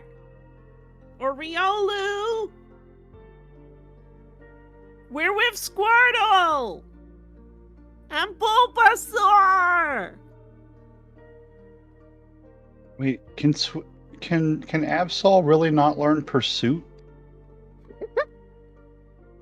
Maybe not? I don't know. Because that's a Dark type move. I was sure it should be able to, but I don't see it on the list. I mean, we can guess it a little bit. No, because I'm not just using the level up moves. I'm also using the moves they can learn from TM. So if it can't even learn it from a TM, No shot. yeah, I'm just looking through the list to see if there's anything that I could justify. I can't believe it doesn't learn Pursuit. Well, what's it got to chase? It already knows what's gonna happen, right? But as Rowan calls out, you do hear, in the direction that the thing went, you do hear a faint, distant help. His ears are gonna twitch, and then he's gonna be like, someone's in trouble! Come on, we gotta go! And runs. Sweets is already moving before he says gotta go. Hell yes.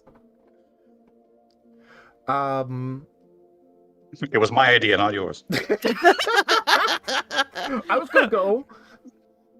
Just kind of nudges her as they're running side by side. Like, no, it wasn't. It was my idea. It's very juvenile. Someone's in danger.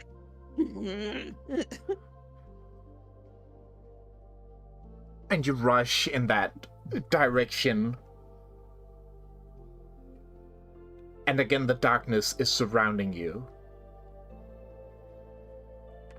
And then gives way to a strange, saturated red light. Not from a flame, but just pure red. And you approach a clearing in the forest, a very small one, but a clearing nonetheless, where in the middle, sitting atop just a mess of thick, thorny vines and roots. There's a red orb glowing with this unnaturally red light. And surrounding it are quite a few stone statues, all in different poses going every which way. One of them is a bipedal little salamander guy. The flame on the tip of its tail is still flickering. And next to this red orb is a tall, really tall creature that's just kind of a vague humanoid shape ending in what seems to be a pointed hat, and from the hat extends a tassel, a banner, an arm, something that has a little blue dog guy with black markings around its eyes, has that in a grip and is holding that creature extended as far as possible as it can with its tentacle arm thing, and holding this little guy who's trying to fight but clearly has lost its energy, holding it up against this red orb. The creature is clearly wincing in pain, seemingly from this little guy, and you can see that the feet of the little guy have already begun turning to stone. With no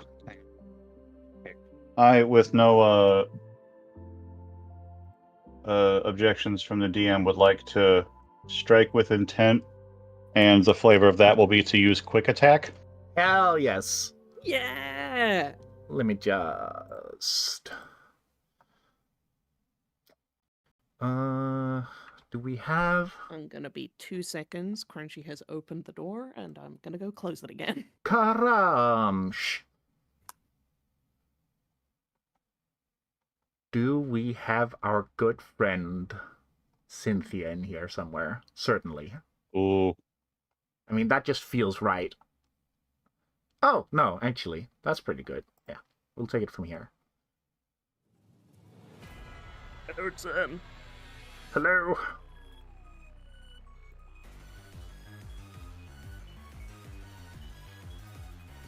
Well, now that Dupe is back, I'm going to... thing. Oh, and I should mention, although it's hard to see in this red light, the creature's eyes are glowing.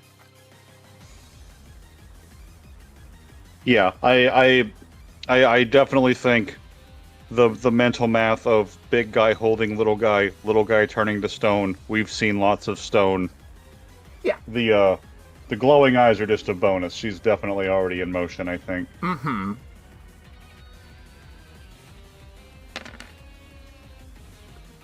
Ooh.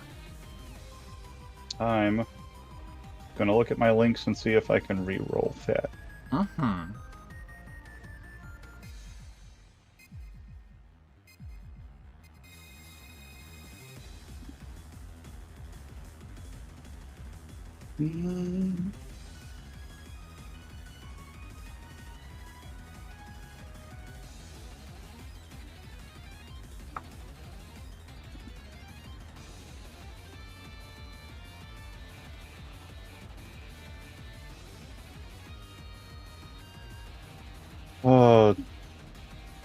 The only links I have on the chopping block are potentially Maze or Clover. You do have Squirtle and Bulbasaur now as well. Mm-hmm. And Sweets did just get an advantage. No, Absol. Go. Absol, you're so right.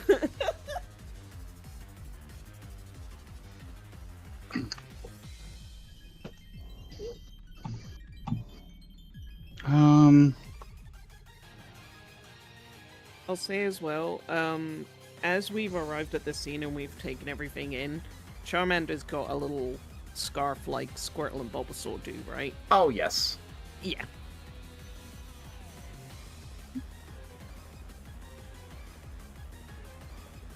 Cool. I think. Well, because like flavor-wise, burning a link here doesn't mean that like she's burned the bridge emotionally, right? Because I'm like, do I want her to just throw these two people aside as soon as she's met them? I mean, so like using the links, as far as I've read it, has always been more the flavor of you are using the connection that you just made with them. So it's not like you're suddenly like breaking friendship with them or anything. It's more just like, yeah, those guys said that they were counting on us, so I'm going to use that as the spirit to empower me. Yeah, more like the chain of memories, like friend cards. Like they might cool. come back, but but you have used it. Cool. So I will then, in that case, will happily use the Squirtle link to reroll that. Hell yes. I forget in the rules. Is there anything against re-rolling with advantage? No. You are free to do that. Okay. This is such a pivotal moment. I'm like, we're already spending a link. I might as well use the advantage that I've got to, yes. right? Mm-hmm.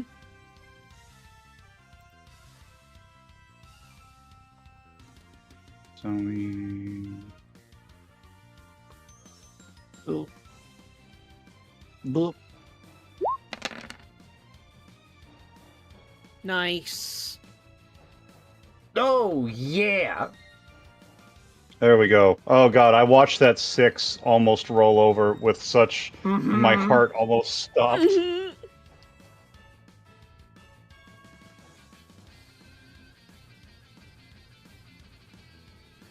Cool, so that's an 11. I get 2 effects? Okay, cool. Oh yeah, deal harm and then choose 2. Cool. I'm gonna deal great harm, and then I'm gonna take control of the situation. Ooh. And I think what that means is just essentially, I don't know, if you give me a second to sort of devise some flavor, because I like the idea that she went in for an initial attack and it was ready for her and sort of deflected her off, but like it was just the dig deep from remembering how dire this is for Bulbasaur and Squirtle that she sort of finds a last little gear and still manages to strike, but then to hit hard enough to just make him drop Riolu. Mm-hmm. Hell yeah. Yes, you strike in quick, and it's like, it's aware of your presence, but it's only now that it's really paying you any attention. So taking... Oh, now that's interesting. Why would that be the case? Huh. Hey, my HP bar is broken. Oh no! Man. Why? Oh no, I'm just silly. I'm just silly. It's fine. What are you doing over there? Hang on. Like God, picturing like it's the lightning speed, but like as the camera's slowed down while Sweets is in motion, she sees what is this? Are we fighting Deoxys? Is that who this is? Anyway, she sees whatever the creature is, sees their eye like turn towards her at a speed that it shouldn't be able to while she's going that fast. Mm-hmm. Let me grab a picture real quick. Let's see, save that, and then we head on over here. Oh, whoops. I have you guys on the screen. Yes, good.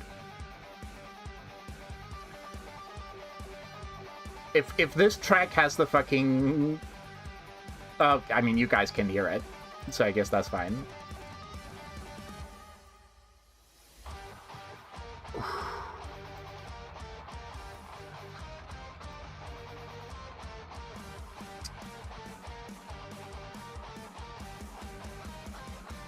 And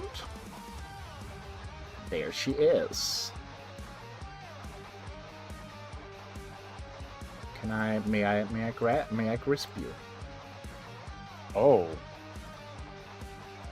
You're fighting Oh, Katarine. that's so fucking cool. Oh shit, that's one of them aliens, not a Pokemon, right? No, this is a normal this is Pokemon. a Dynamax version of Yeah, Hatterene. it is a Dynamax version. Oh, Hatterene. I was thinking this was one of the, what are they called? Ultra Beasts or yeah. whatever? Yeah. Oh, that's terrifying. Oh, yeah. Right?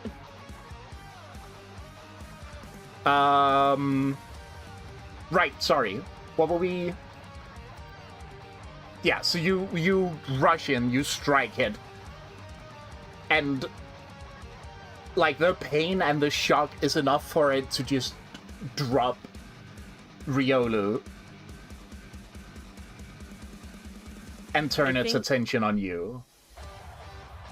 Can I very quickly, as Riolu is dropping, use You're Too Slow to try and, like, catch him? Ooh, hell yeah. And can I flavor it as a flame charge? Oh, yeah! Oh, goddammit, it is the fucking hooligans sword and shield theme. That is not fitting.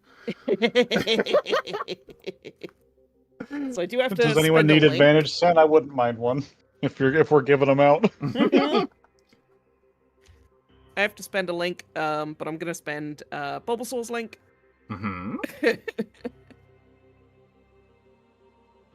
And basically, You're Too Slow says,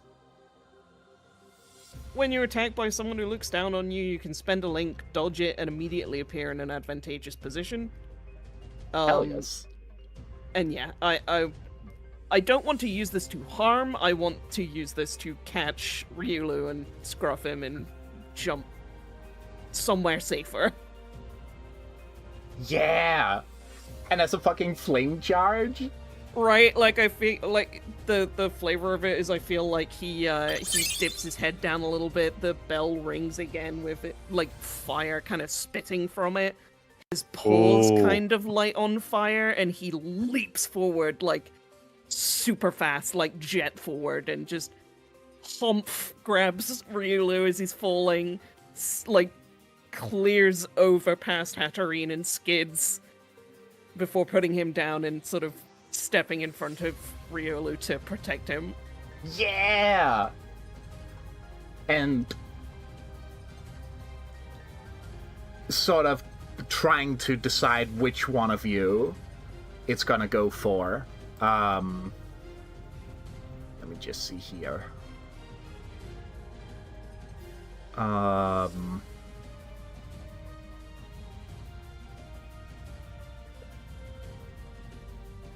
Oh, wait. Yeah. She, like, rears back, her tentacles, like, whipping upwards as she just coldly calculates. And some kind of energy is, like, appearing around the ends of her tentacles. And then as you land with Riolu safely, or at least more safely. Yeah, right, like out of her grasp. Out of her grasp and away from the orb. You see the stone beginning to fade from his feet, and Hatterene suddenly just shoots back in pain and screeches.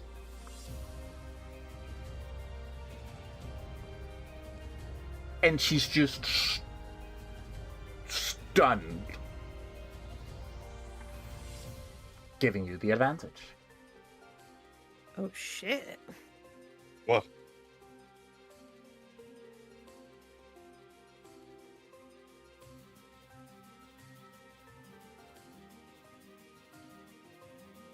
Oh no, where'd it go? If it looks like there's a wide opening, I have a thought. Let me double check. This is possible.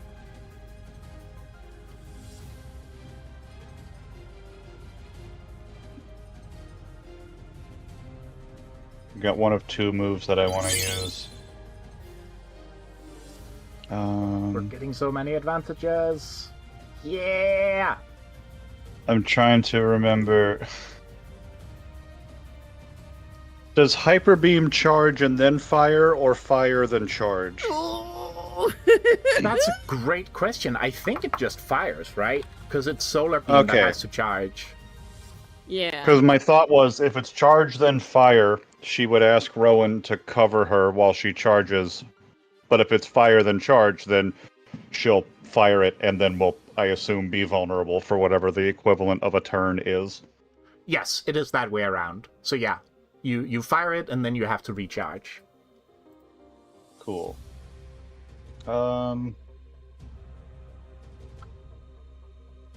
Let's see.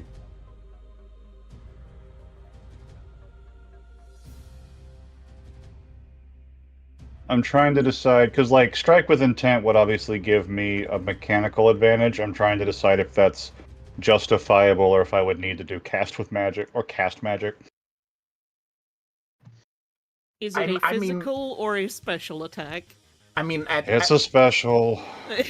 Cast magic. I mean... Yep. Yeah, I mean, the... I do have an advantage. Down to you, Splash. Because, I mean, no, because here, when you use magic in any meaningful way, blah blah blah, strike with intent, when you move to cause harm against another. I mean, there could be an argument for both. So it's, I leave it up to you. Strike with intent would give me the option for great harm, which is kind of Hyper Beam's thing. Yeah. Also, actually, let's just okay, let's get Pokemon about it. Because I'm not sure that it is it is a special move, okay. Yeah.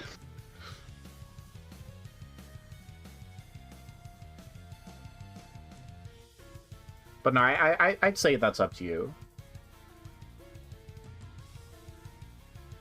I mean, if there's no objection to Strike with Intent, and we don't think that's mechanically cheesing the game, then I'm going to do that, but I just wanted to check first. Go for it.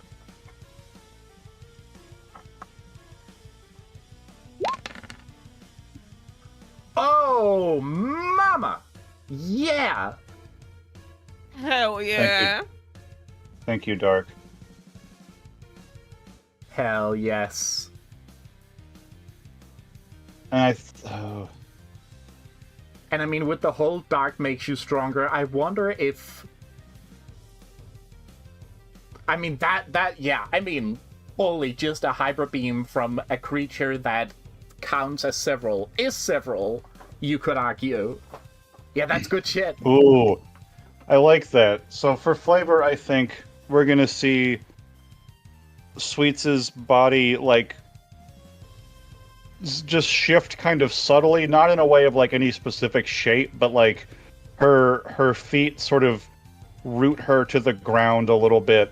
All of a sudden her ankles are significantly thicker, you know, and maybe like the fur on her legs is a bit spikier because it's being, you know, supplemented by the Heartless, and then to sort of root herself to the ground, and then the kernel of energy starts forming in front of the fucking keyhole on her forehead.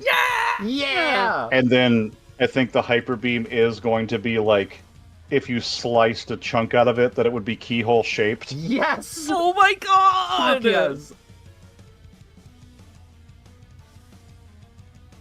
and like I don't know, for a last little bit of flavor, just probably it's a burst of just energy, right? It's a normal type attack, but I think there's like one spiral of light and a spiral of darkness sort of around it. Mm-hmm. And yeah, what are the effects? You deal a harm, and then you choose 2. I'm like, take control of the situation sounds good, but like, we're fighting a Dynamax. I don't know how much actual control I can take over the situation besides stun the thing again. Because I'm gonna deal great harm, obviously. Because we're maximizing damage here. Yeah. I mean, I'll say it's not necessarily a Dynamax mechanically. It's just the coolest picture of an imposing Hatterene I could find quickly. Oh, okay. All right. So it's not several buildings tall. Oh, all right. Also, I'm scary, actually in this moment gonna confirm something with you. Did you say that the Hatterene's eyes were glowing? Yes. Would they have been glowing the same way that Bulbasaur and Squirtle's eyes were? Yes. Okay, then I rescind my deal great harm and go to take control of the situation and defend yourself from harm. Ooh. Because I mean, Cat didn't remember that you'd said that until just now, so I'm going to flavor it as Sweets doesn't necessarily connect the eyes until right now. Because like even like I said earlier, the eyes are just a bonus. What's it matter? Yeah. But like I think as the beam is charging, it sort of hits her that like, fuck, is this thing under the thrall too? And so like, I mean, the beam still goes off, but I think rather than like really pushing full everything, I'm gonna kill this thing, we then defend yourself from harm and take control of the situation. I think if Dupe has established that there's a scarf on the Charmander, we're probably, I think, take control of the situation would in this case would just be while the thing is recoiling from the beam. If it does, we try to grab the Charmander by the scarf and then defend ourselves from harm just to get out of the way. Hell yes. Yeah, so it's like reeling from like an unseen source of pain, and then a very real source of pain as this hyper beam connects, and it's like in an ethereal way, just almost as if Hatterene is underwater. It's like being pushed backwards, but has like a sort of slower movement to it.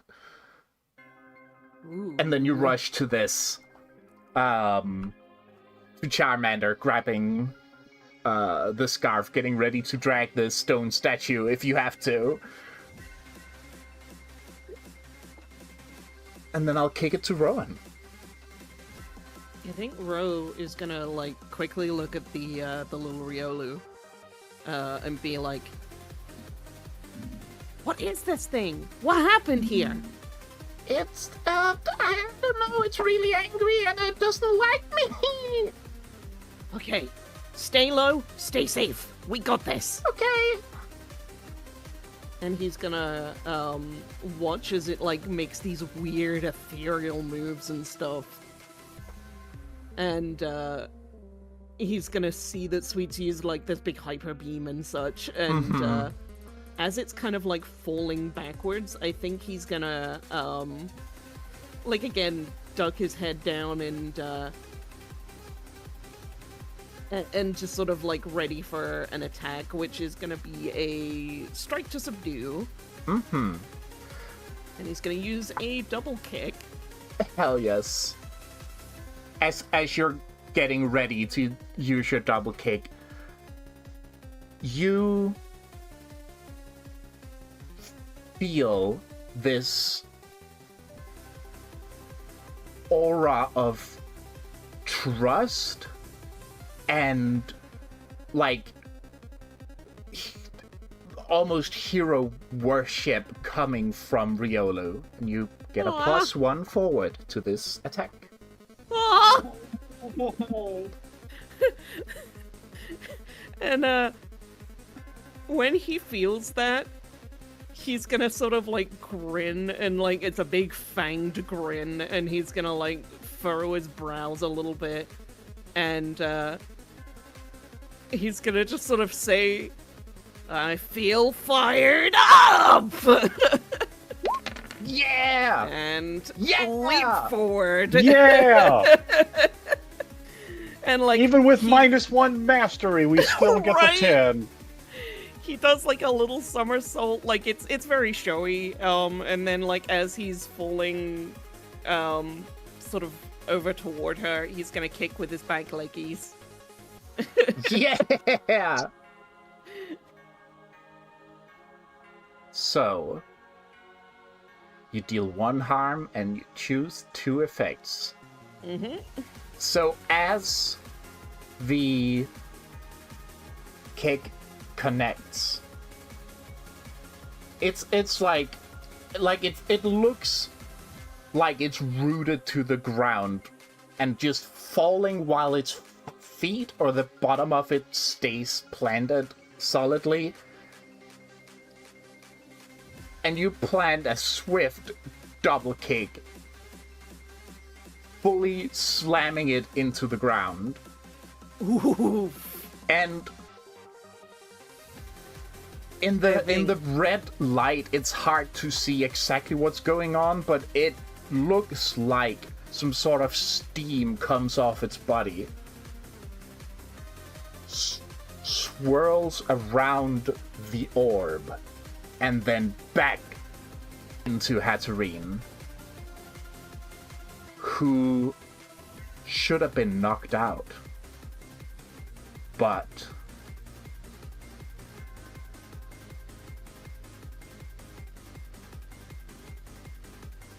is back up. Now choose your other 2 effects, please. It was gonna be de-escalate the situation and force a change of location. Ooh. I think he like skids sort of next to Sweets from having leapt over. And Rowan he's like, accidentally enters a code that pulls them out of the book, and Hatterene comes with them and appears shrieking in pain in Sunken Valley, suddenly towering over the oh my trees, God, tumbling down the stairs. telescoping. Whoa! What is that? Whoa, mama! Rowan, who's your friend? God! Oh, homina!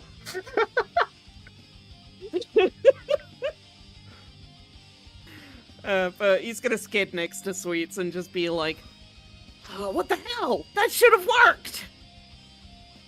I don't know. This thing had a. She spits Charmander out. This thing had a scarf. That's the same scarf, right? Yeah, I think this is Charmander, and that little guy I think is Riolu. Cool. Perfect. Look, I was sure that thing you hit it with was going to be down for the count, and it's back up and it's screaming. This seems a bit more complicated to me than those 2 back there. You see its eyes. It's doing the same shit. He's What would looking you around do, and Mr. looks Hero? at- Do we fight, or do we get them, to safety? He's looking around and like again when she calls him Mr. Hero, he's just like he never takes that as sarcasm from her. He always feels Yes. good about it. Meanwhile, she's using it to deflect the fact that she is actually asking for his input in a situation that is more frightening than she understood. Mm-hmm. He looks between Hatterene and the orb, and he's just like, it's something to do with that orb. We gotta stop it, but we can't touch it. It's always the orb. I'm gonna try and use It's always the orb, some of that man. fire magic on it. But I don't know if it might blow up, but I've got no better ideas, so this But is probably gonna be fine. before Rowan acts, Sweets is going to turn to Riolu. Do you have any thoughts here? Hey!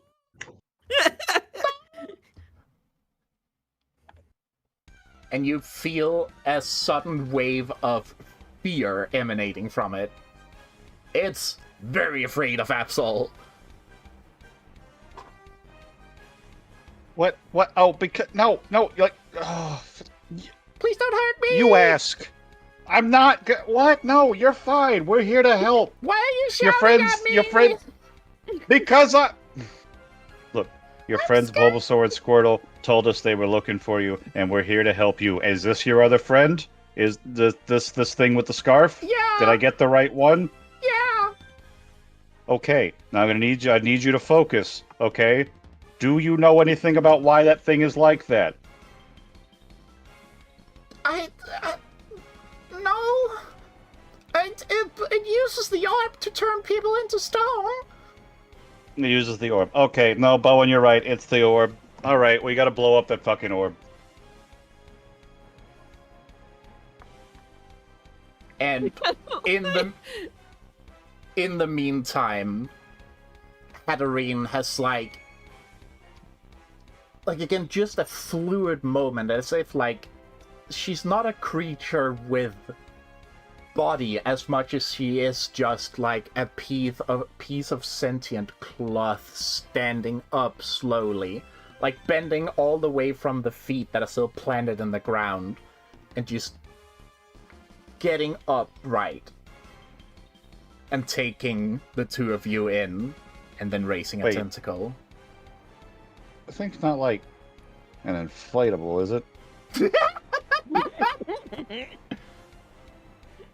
It's not just... She sort of looks to the ground to see if there's a fan underneath it. No. No, it's very real.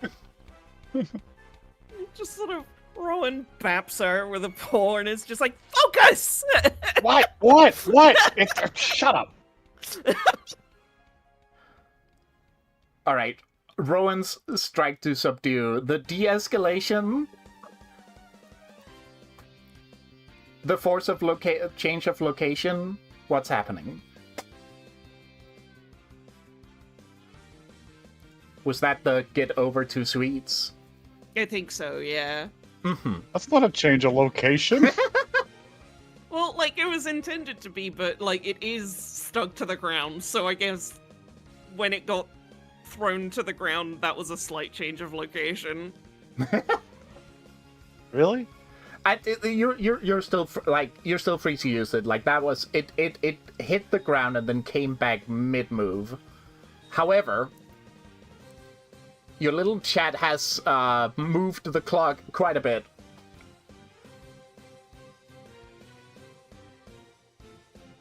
But I'll still give you the change of location and the de-escalation. Because you got a 10, baby.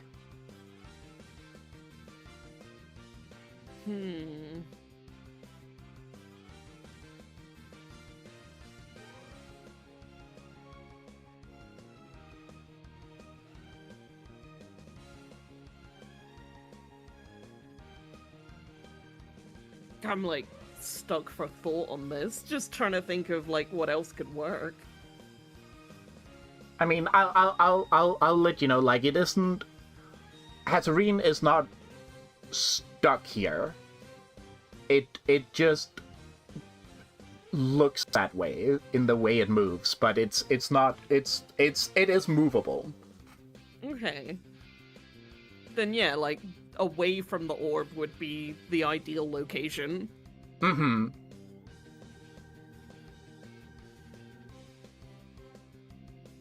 Which I would hope would de-escalate the situation somewhat.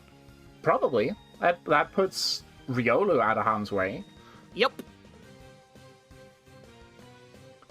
So yeah, how do you force this? Like, do you have your little chat then see as it's like getting back up, like fucking giving it? Is this the second kick of the double kick? Like, oh, here we go. Fucking just punting it into the next area. Yeah. The time there was the time it took the game to roll for the second hit. Yeah. Right. Just leaps up again and like kicks it away. I guess I'm going again. It's like crashing through the thick bramble and woods. And, I mean, you're right on top of it. I think he's Sweets, gonna, who's still next to Riolu while this is playing out, is just like, did that thing just say its name was Catherine?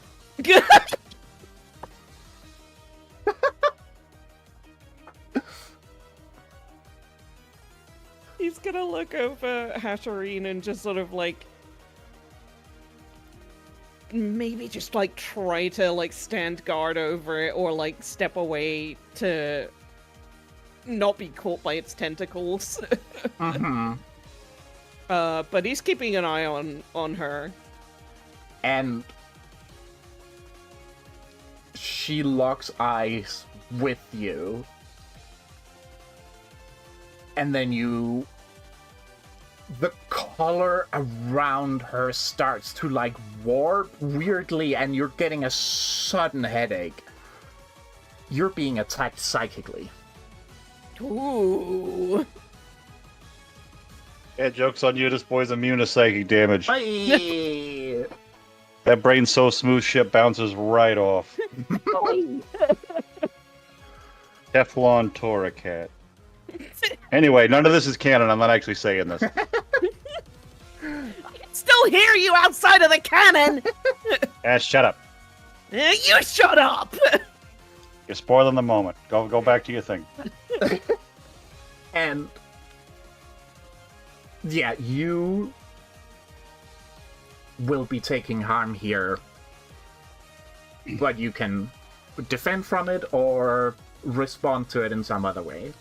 But it is attacking you. I think as he feels it, he's gonna be like very unsure what this is or like how to deal with a psychic attack. He's never had to like properly deal with stuff like that before. Mm-hmm. So he's gonna attempt to just defend from harm. Going to roll with an advantage. Oh, ma! Holy! That'll do.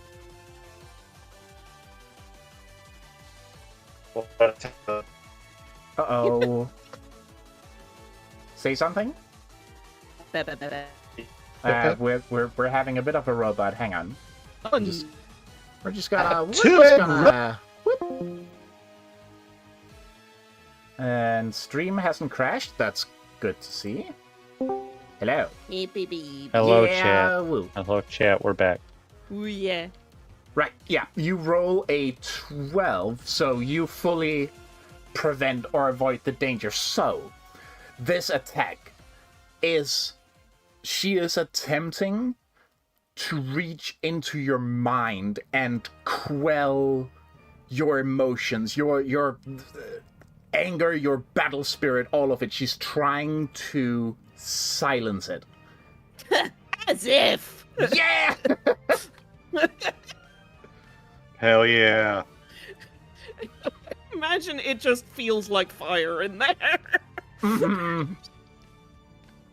Oh my god, that's so fun though. Like the thought of like the avatar of Hatterine's intrusion just being like licked by flames and just Yeah. in distress at the sheer burning fury of his psyche.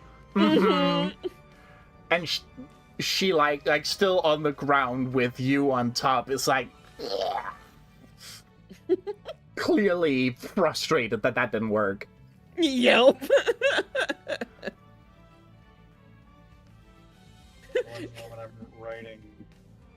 He doesn't understand why, but like he gets the urge when defending from that just to sort of like laugh a little bit, but like also just sort of be like Tora!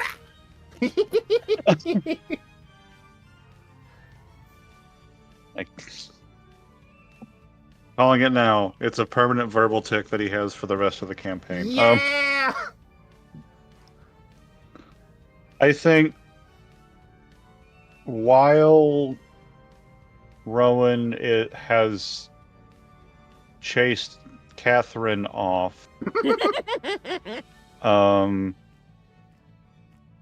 I think Sweets, taking it to heart that we can't interact with the orb directly, is, let's see, she's gonna try to Hyper Beam again, but it's like it's been one turn. She can't, right? So I think...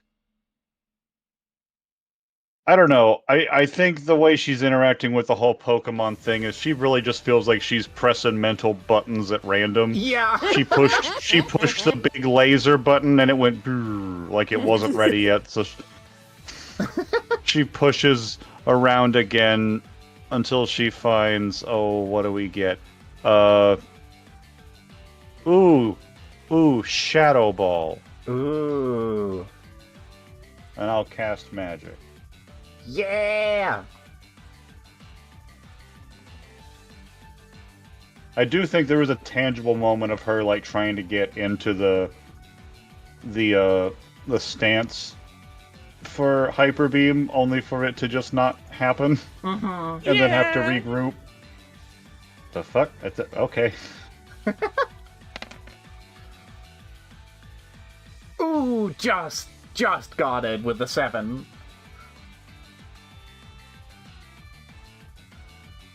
I'm gonna pick the magic bypasses defenses. Ooh, that's very interesting.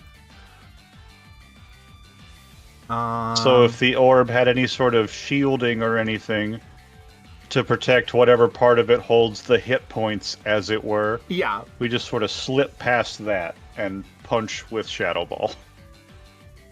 Mm-hmm. Yeah, the like, as the Shadow Ball is, like, hurtling towards the red orb, it, like, a shield of just dark energy forms around the orb and is then immediately shattered by the Shadow Ball. And the light of the orb dims a little bit.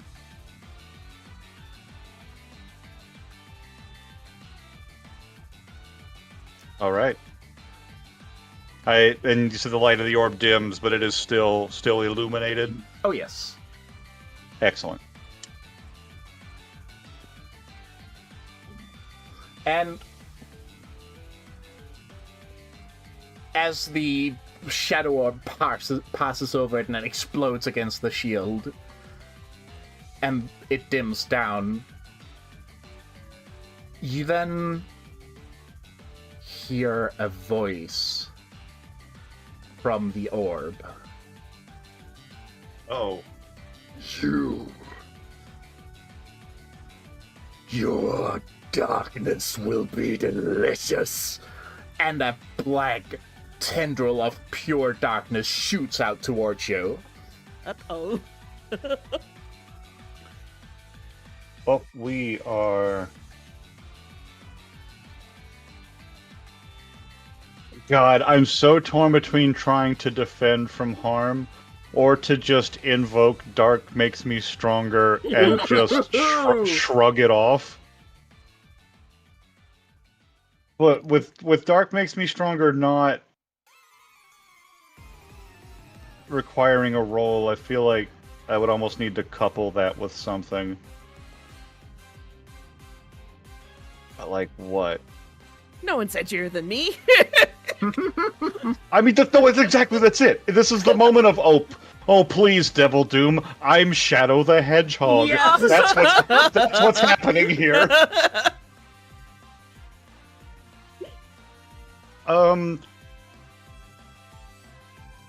How's this? Could I may still defend from harm, could I, in this specific instance, convince you to let me leverage Dark Makes Me Stronger to roll defend with advantage?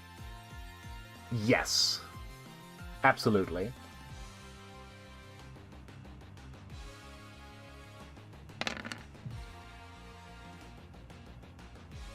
A 9. Danger averted, but it costs you. Expose yourself to danger or the GM makes a move. Interesting.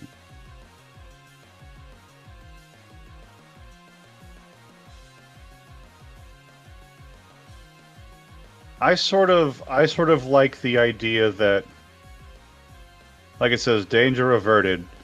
So she has her cool moment, I think, sort of uninterrupted.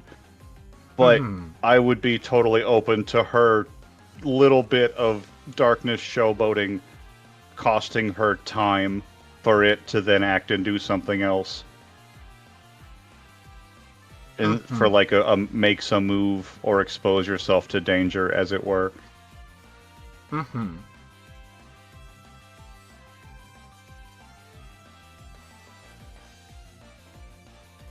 So.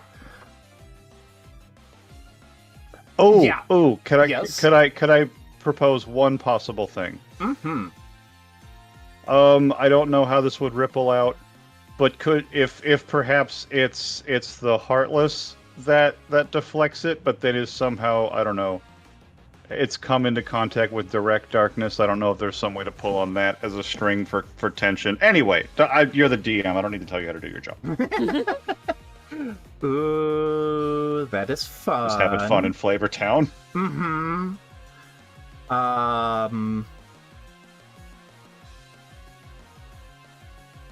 Oh, that's nasty. Uh-oh. We're about to run into an ad break, so I'm gonna rush this fucking cliffhanger. The Dark Tendril shoots out. You muster all your defenses and you, like, go into defense with your Heartless.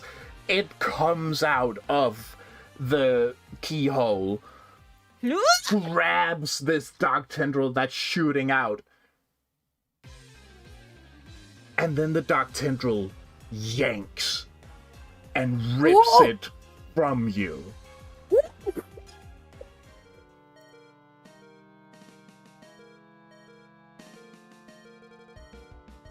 And it's like the Heartless is extending from you, trying to like stretch and hold on, but finally it gives and is being pulled by this Dark Tendril slowly back to the orb as if it's savoring. I think there's the tiniest moment of disbelief, and then Sweets is just gonna lose her fucking mind. Yeah.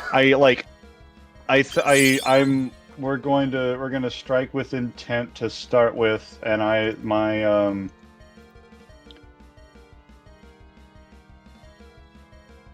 my move that I'm going to associate that with is we're gonna use Giga Impact. Yes. I mean, she's basically just gonna shriek and fucking throw herself with every ounce of physical strength she can possibly muster. Just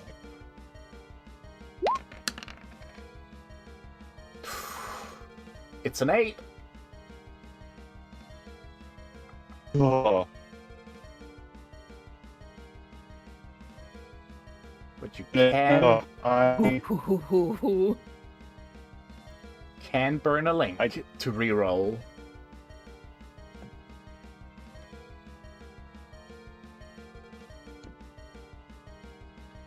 But still, it's still deal harm and choose one effect. yeah,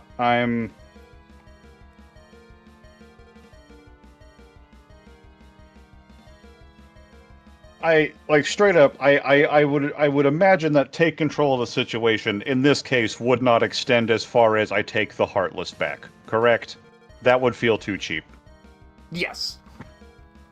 So in lieu of that, I think again, Sweets is. I mean, she's berserk immediately, right? This is fucking panic flailing.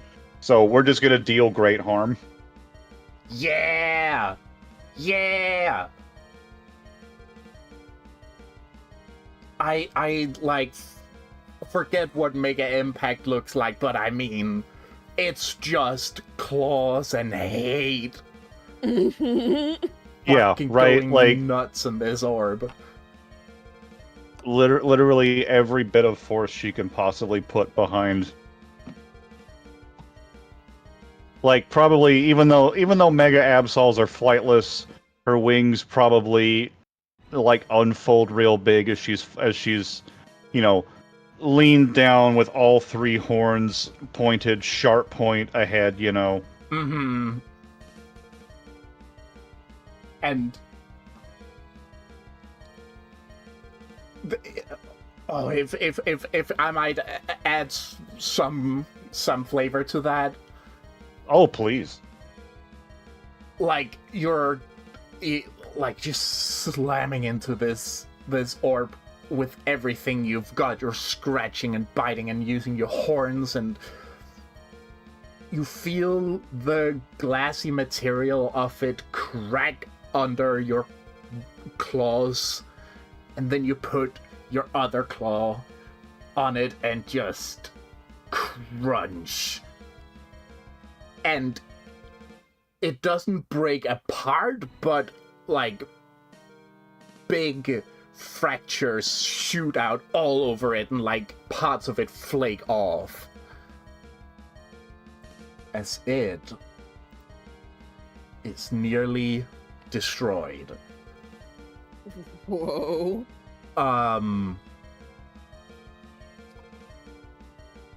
With that, with its one dark tendril still out, still trying to drag your Heartless into itself. It now, from like the inner, like where parts of it flaked off, you can see now this little yellow, like not like a Heartless eye, but a lizard's yellow, like oval eye, just turning around and staring out at you. And then a dark claw of shadow shoots up and is about to rend you.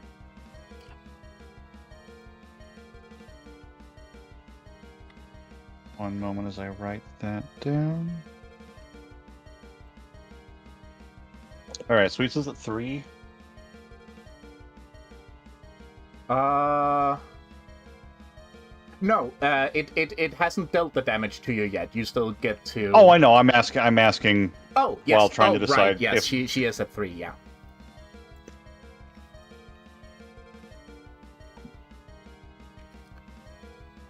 I presume all of this is very loud. Oh, certainly.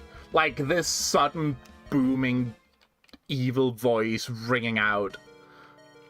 And like, I think Ro would turn around at the point to see the Heartless being like pulled from the keyhole and just be like, "What? Whoa! Whoa! No! You can't just take little sweets!" Little sweets! Oh man, I'm so like, because she's fucking activated, right? So her reaction time would be the best it ever is. But like, I'm like, is she really gonna be dodging an attack, or is she just trying to fucking kill it? You know? Yeah, I mean, you can fully choose to take this harm and then just do an attack anyway. That's kind of what I think is gonna happen. Is she's just attacking through it. And actually, you know what? For flavor here, I think her responding attack will also, because again, I'm choosing specifically from the list of moves that Absol can learn. We're gonna counterattack with Shadow Claw. Yeah. You also got an advantage. Oh, yep, we're using that. Absolutely. Thank you so much.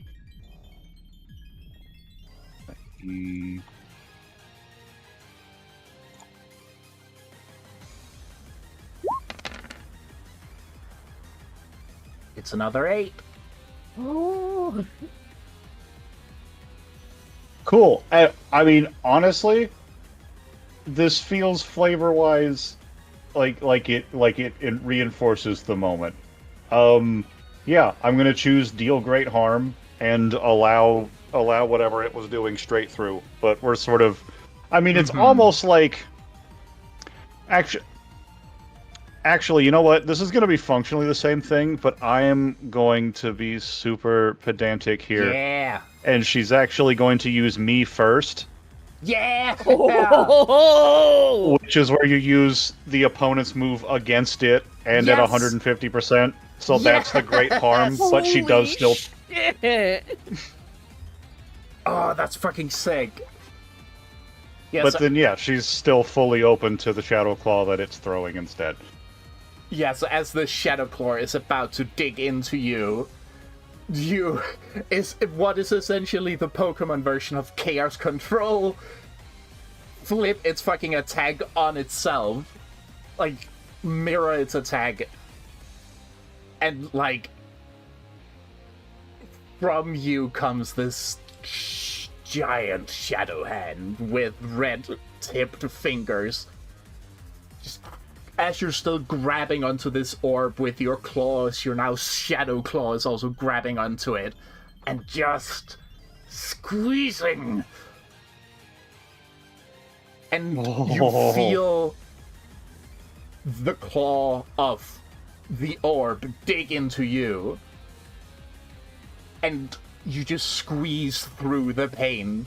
You take the 1 damage, but you're just... Fuck yeah. Until you feel You it think I fucking care? finally give and crumble in your hands. God, the moment it's clear that the job is done, like she's just gonna. It's wild because I imagine this has all happened in like within 15 seconds. Every bit of this has all happened so quickly. Sweets just fucking screams bloodily to the sky, and then I don't know if this moment means I'm free to take the Heartless back, I will add flavor for that, and if not, I will wait. It absolutely. Cool. She screams to the sky, looks to the sort of shapeless mass.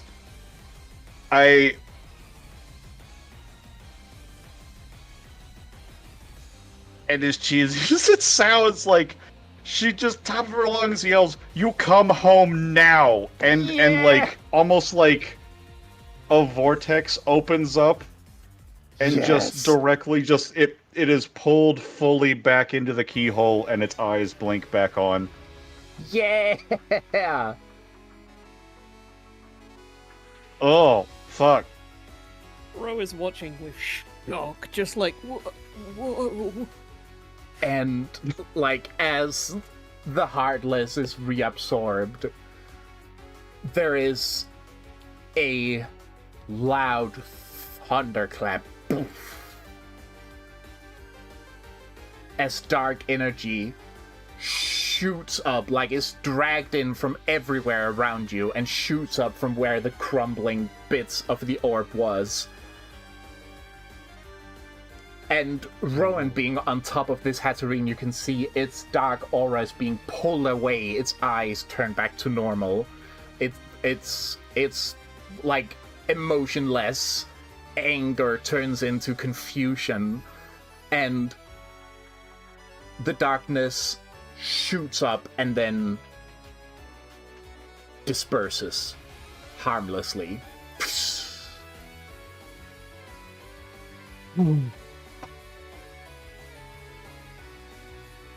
Sweetie, are you okay?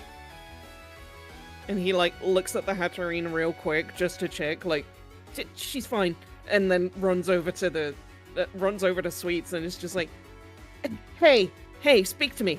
Are you all right? Sweet sort of has that glassy-eyed look of, you know, someone who's just killed to survive. Mm-hmm. Like, if we weren't in a book based on a kid-friendly property, I do think this would be sort of, you know, the wide-eyed 1,000-yard stare of a face just dripping in blood. Yeah. But, like, just with this sort of just feral energy just sort of radiating off of her, and I imagine when she doesn't respond the first time, Rowan probably, you know, repeats a few times, and eventually she does kind of blink back into consciousness, but Yeah. Hey. It's okay. You won. It's gone. It's safe. You got little Sweets back. Come on. Hey, come on. I think like there's a little bit of like as Sweets is taking like deep breaths, there's like a little bit of residual darkness sort of coming out of the corners of her mouth. Oh yeah. You save Catherine? Who's Catherine? The Huh? one that you... The one that was over there. What? Oh! The hat lady. Yeah, she's fine. Hey, are you okay? Yeah. Is Little Sweets okay? Yeah. She's like... She's still got a bit of a far-off look in her eye. Like, she's... Like, obviously, she hears him and she is responding, but, like, she's still not fully here. Mm-hmm. How you doing? You good?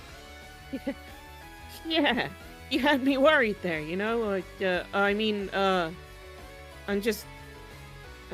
glad you're alright, you know? Come on, let's check on the others. Yeah. And you notice first the Charmander's tail flame begins burning more brightly. I forgot about the tail flame. Yeah, she would have been confident enough with that as well, beyond just... Did I get the right one? Is this the guy? Yeah.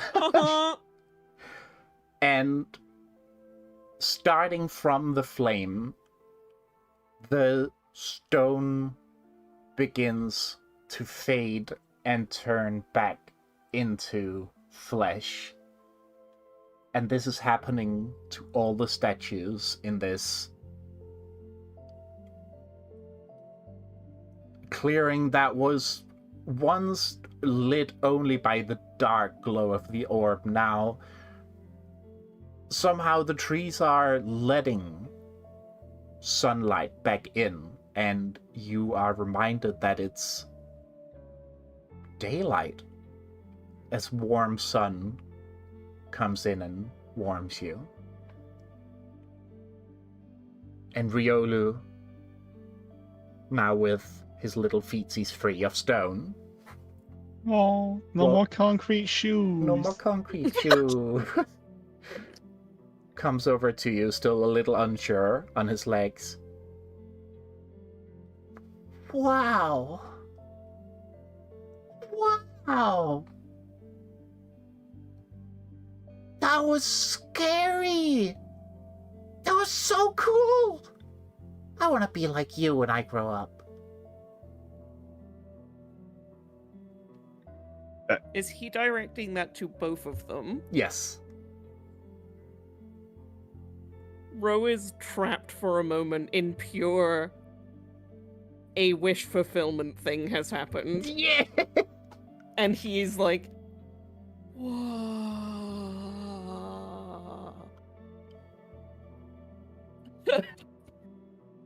And then, like, shakes his head a little bit and is like, all in a day's work, you know? That's just what heroes do. Yeah. Wow. I'm gonna be saying that when I turn into a hero. Come on, we'll get you guys back to the village. Yeah. And Hatterene, now seeming a little smaller than before and clearly looking ashamed of what has happened.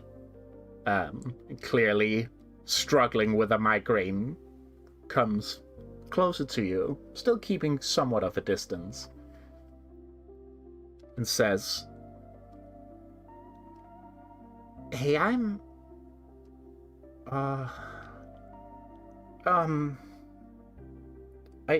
I wasn't me, you know? It's that has to be hard to believe, but I mean that sounds so silly, but and I know that I'm the witch of the forest, and like that. I mean, I really want you guys out of here because you're giving me a migraine, but I wouldn't do that kind of stuff. Hey, it's okay. It was that weird orb thing. Yeah. It was controlling you. We met a couple of others on the way who had the same effect. Don't worry about it. We know that you're fine, and, sorry for kicking you so hard. No, I think that was quite alright. Sorry about the mind stuff. That's okay. What's important is everyone is safe right now, and that weird orb is gone. Yeah. It just seemed so tempting, you know? It was just like here one day, and it spoke to me, and it like really offered some great stuff. You know, because I have a hard time with feelings, yours included, and sorta being allowed to I'm getting nervous. I can't handle nervous. Hey, it's okay. I wasn't thinking right, but it just seemed like such a good idea at the time. I don't understand. Weird magic has this effect on people. Don't worry about it. I'll try not to. Try and keep safe, you know? Yeah. I'm sorry. I'm also gonna go now because if I start crying, I'm gonna have a migraine for a month. Bye! And she just kind of sheepishly turns around and leaves. Just walking into the forest. Ro looks to everybody who just got like unfrozen and is like, nobody be mean to her. If you see her in the future, don't be mean. Okay? There's like a mutter of some agreement. Some are like, I'm being mean to her. What? She turned me into stone. What the? I just came here. Okay. Sure. When Ro, like, his ear flicks and he hears those, he does, like, cast a gaze with, like, slight, like, the slight look of, like, I said don't be mean to her. Yeah, no. Okay, yeah. No. Sure. While I'm thinking about it, and also because this seems tonally appropriate, Sweets has just been frozen and silent the whole time, but I do think now a good time. Sorry. I'm getting robot. Hang on. God damn it. And... come on. Man. It's really struggling. I don't know if you guys are getting the Discord things as well, but it's trying to connect. Hello? Oh, You are. So yeah, it's still robot. One moment. God damn it. Man. Hello. Hello. How about now? No. No. If we leave. Yeah.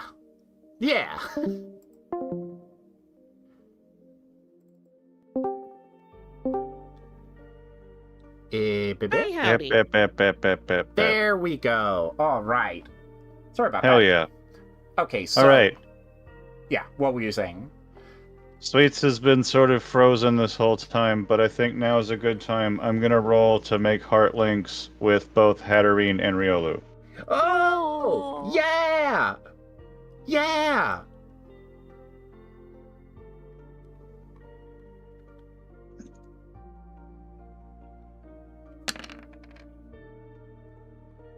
That's a 7. That'll do. That'll do. Mm-hmm. That was Riolu.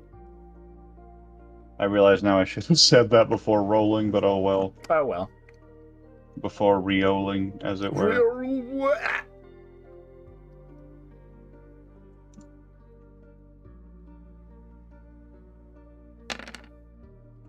Yeah! Nice. Cool. And I'm also gonna roll mine. This is gonna be Riolu first, and that's gonna be a light link. Mm-hmm. Yep. Mm-hmm. And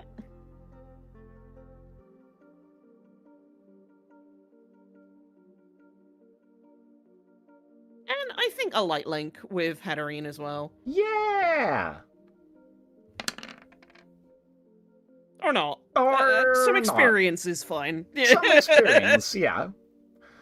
Well, I do give you a link. Yeah. Let's see here. Light, friendship, and love, darkest rival, mastery teachers. How do we feel about a heart? I could take a heart. We could take a heart. This boy's full of heart. You can put so much heart in him. You can put so much heart in him. There's so much heart, there's a heart on his keyblade. Yeah! And as part of the miss, unless it's Cooper that has the, if it's a miss, Mark gets a link, right? Mm-hmm. Yes. So I also get to make a move, which in this case is gonna be someone appears. Which is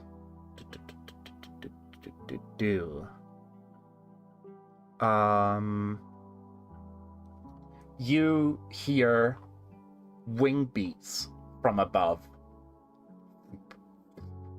and then you see a Charizard, this human-sized dragon. Charizard is weirdly small.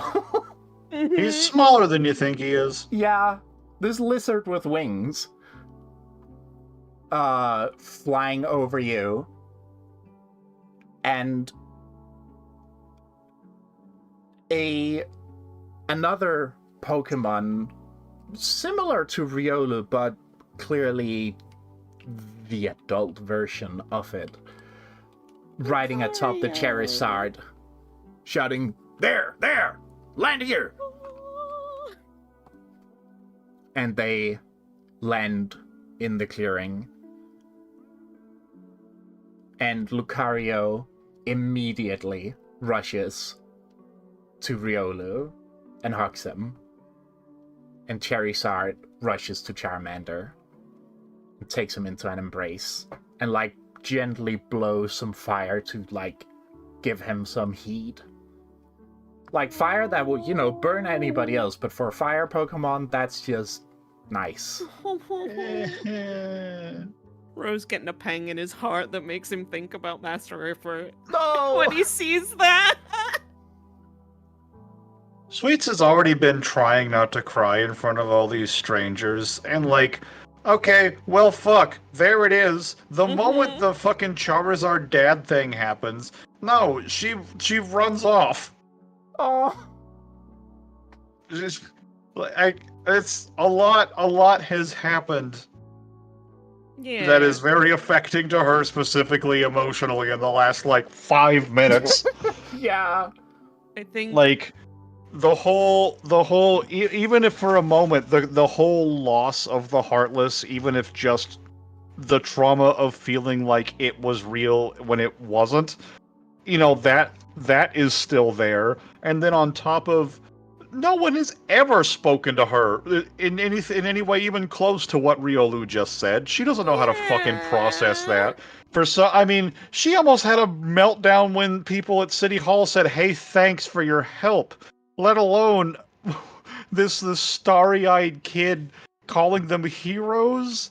And then on top of that, the weirdly relatable plight of Hatterene's genuine distress at coming to find that she had been acting in a way that wasn't her, to now just this expression of unconditional familial love between all of these Pokemon. This bitch is in no way equipped to handle that. So no, like, she doesn't do it loudly, but she's gonna very quickly make some distance between her and everyone else, and probably has a pretty ugly cry in the forest. Yeah.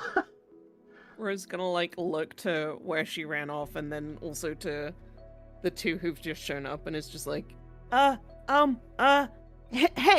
Mr. Big Riolu and Big Charizard, do you think you can take these guys back to the village?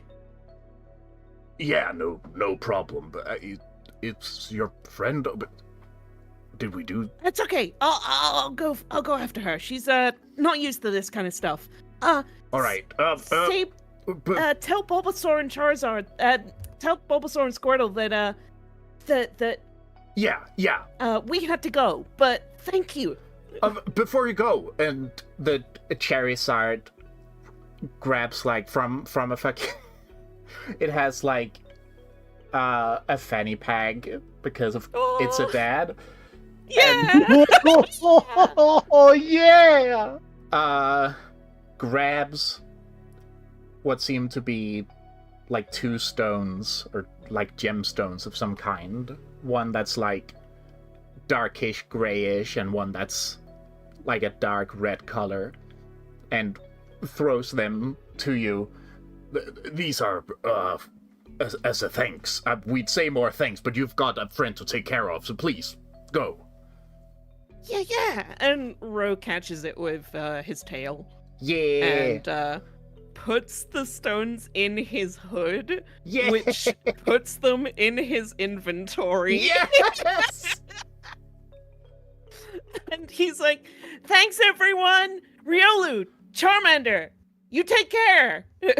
You too, and just a chorus of thank yous and. Aww. He smiles big with his fangs out, and he's like, Tora! And then turns around and runs to where Sweets went off to.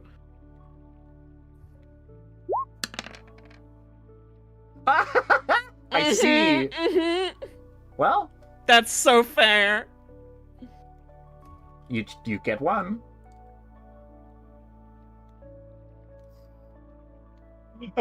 Okay. Here. Oh God, I'm so torn because like the edgelord reality is she doesn't have the grace to allow someone to see her cry. She Of would course. probably avoid it. But here's I think the version I want to go with, because I can choose one effect. And I think, but rather than fully cloaking her in shadow, I'm gonna pick I will keep my face concealed. So like I'm like, whether it's like the cloak of darkness is only over her face, I think is what I would go with. Mm-hmm. But I'm also, as a non-canon, I like the idea that it's just because she tried to hide but only put her head in a bush. Yeah.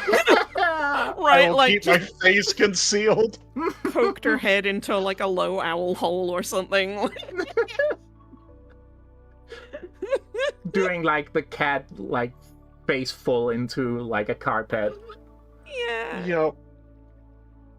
Sweets! Where did you go? Sweet! Oh! Hey, there you are! Hey,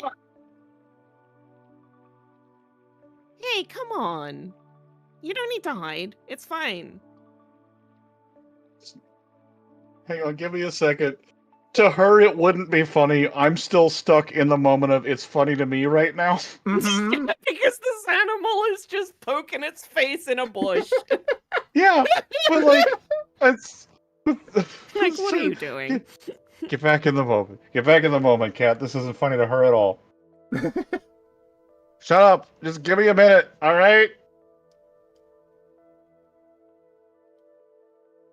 Yeah, take as long as you need.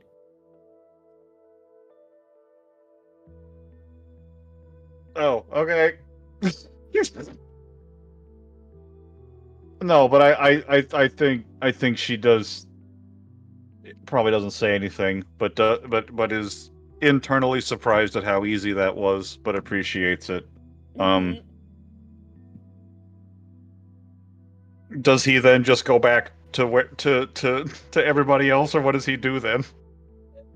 So he's like, I'll give her some space, and like goes not to where everyone else was, but like sort of in the middle between, like, so he's just kind of sat where he's like gonna be able to hear if Sweets moves or not. But like to give her Like room. my cat in the morning when she's waiting to see if I'm awake or not from the Mhm. hallway. And when he's on his own, after like maybe a minute or so, Sweets is gonna start to hear what sounds like a cat at a scratching post.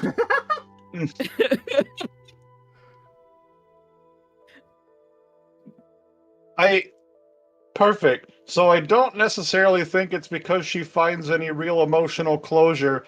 I think after a certain point, the crying just sort of peters out because all of a sudden there's this loud scratching, and she just just sort of wipes her face, and then she's probably got sort of puffy bitch been crying face again. It's like, what are you doing? And she comes out like back to where he is, and he's just literally scratching against a tree trunk. And then it's like, oh, what? And like tries to pry his claws away, but like one gets stuck, and he does that like weird cat thing where like they get the one claw stuck, so like And he then has they to maneuver panic. his whole body. Like that one time Crunchy got one claw stuck in her cat bed and was just kind of dragging it. Like, what? What the? Why is this? I mean, I think she's gonna scruff him and pull him off. Hey, put me down! Bleh. The amount that you pick me up, both in this world and the other, is... Would you knock that off? She is giving him a bath. What? You stink. Stop it! Oh, that's gross! Oh, what's gotten into you? I don't know. This place is weird. You're messing I'll up my do! Stop it! And he's You- like scrungling and You're sprinkling around. filthy. You don't look presentable. Come on. No. Just stop it. He's kicking her in the face with his paws, like his back paws. Yeah.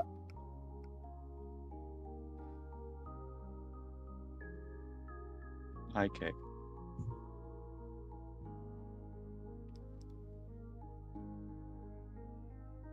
But,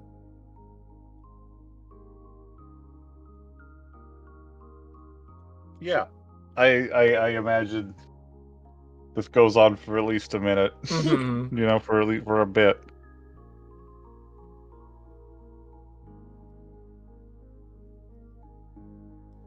Sweet. You don't look presentable. It's called projecting. Shut up.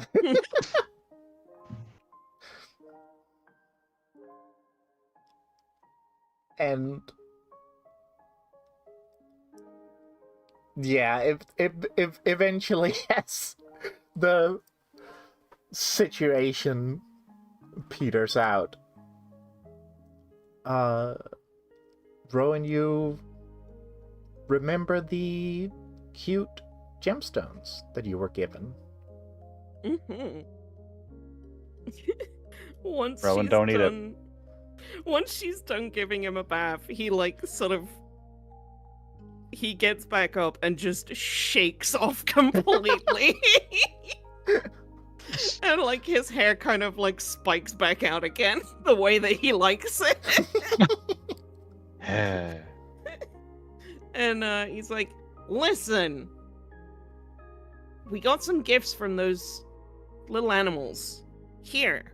And he fishes around and like puts his paw up into his hood. And he's doing this like he's sat back on his back paws, and his Mhm. Sweets does get a flash as he's digging around for like to open his hood that his beans are indeed pink. Yeah! My God. And You got Can't believe you just flashed your beans at her. Damn. Okay, moving fast. All Come on, right. have some dignity. I can see your beans. Come on. what do you mean? He like pulls out the little dark gem and chucks it at her, and it's just like, here. A little hand reaches out of the keyhole and catches it. Yes.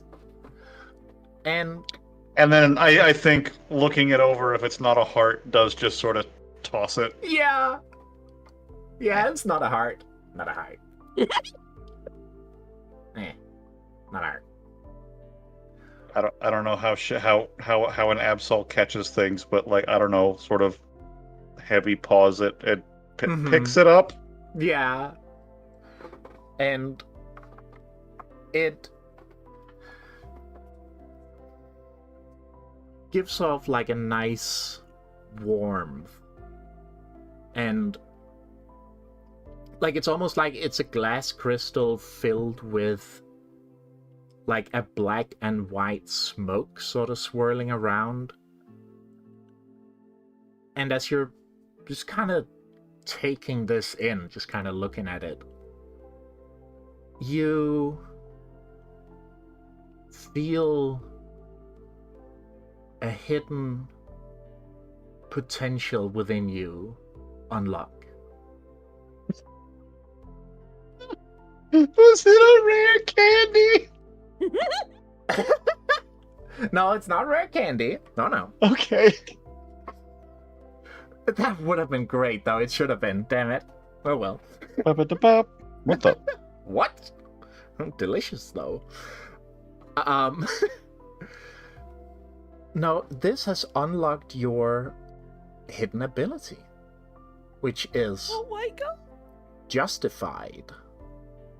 And don't worry about writing it down. I'll send it to you later. But whenever you take harm, your next damaging move deals +1 harm. Oh shit. Oh shit. And that's just available for you to use also outside the Pokemon world. It's your hidden my ability. god. Oh shit. And Rowan, your gem also has this swirling like fire and dark smoke inside it. And it's warm, and it's getting very, very, very warm. And then you just feel this hidden ability unlock within you as you gain Intimidate. Oh my god. Whenever someone attacks you whenever someone attacks and you defend from harm, you get +1 forward to that defend from harm. Yo. That also works for protecting others. Oh shit. Yeah. Oh shit. And as you're staring into these crystals and feeling your potential unlock, you get the sense that everybody who is stone has turned back to normal. People are returning to their homes, and the story is over. And with the sound of a book closing, you're back in the library. And that's where we'll end.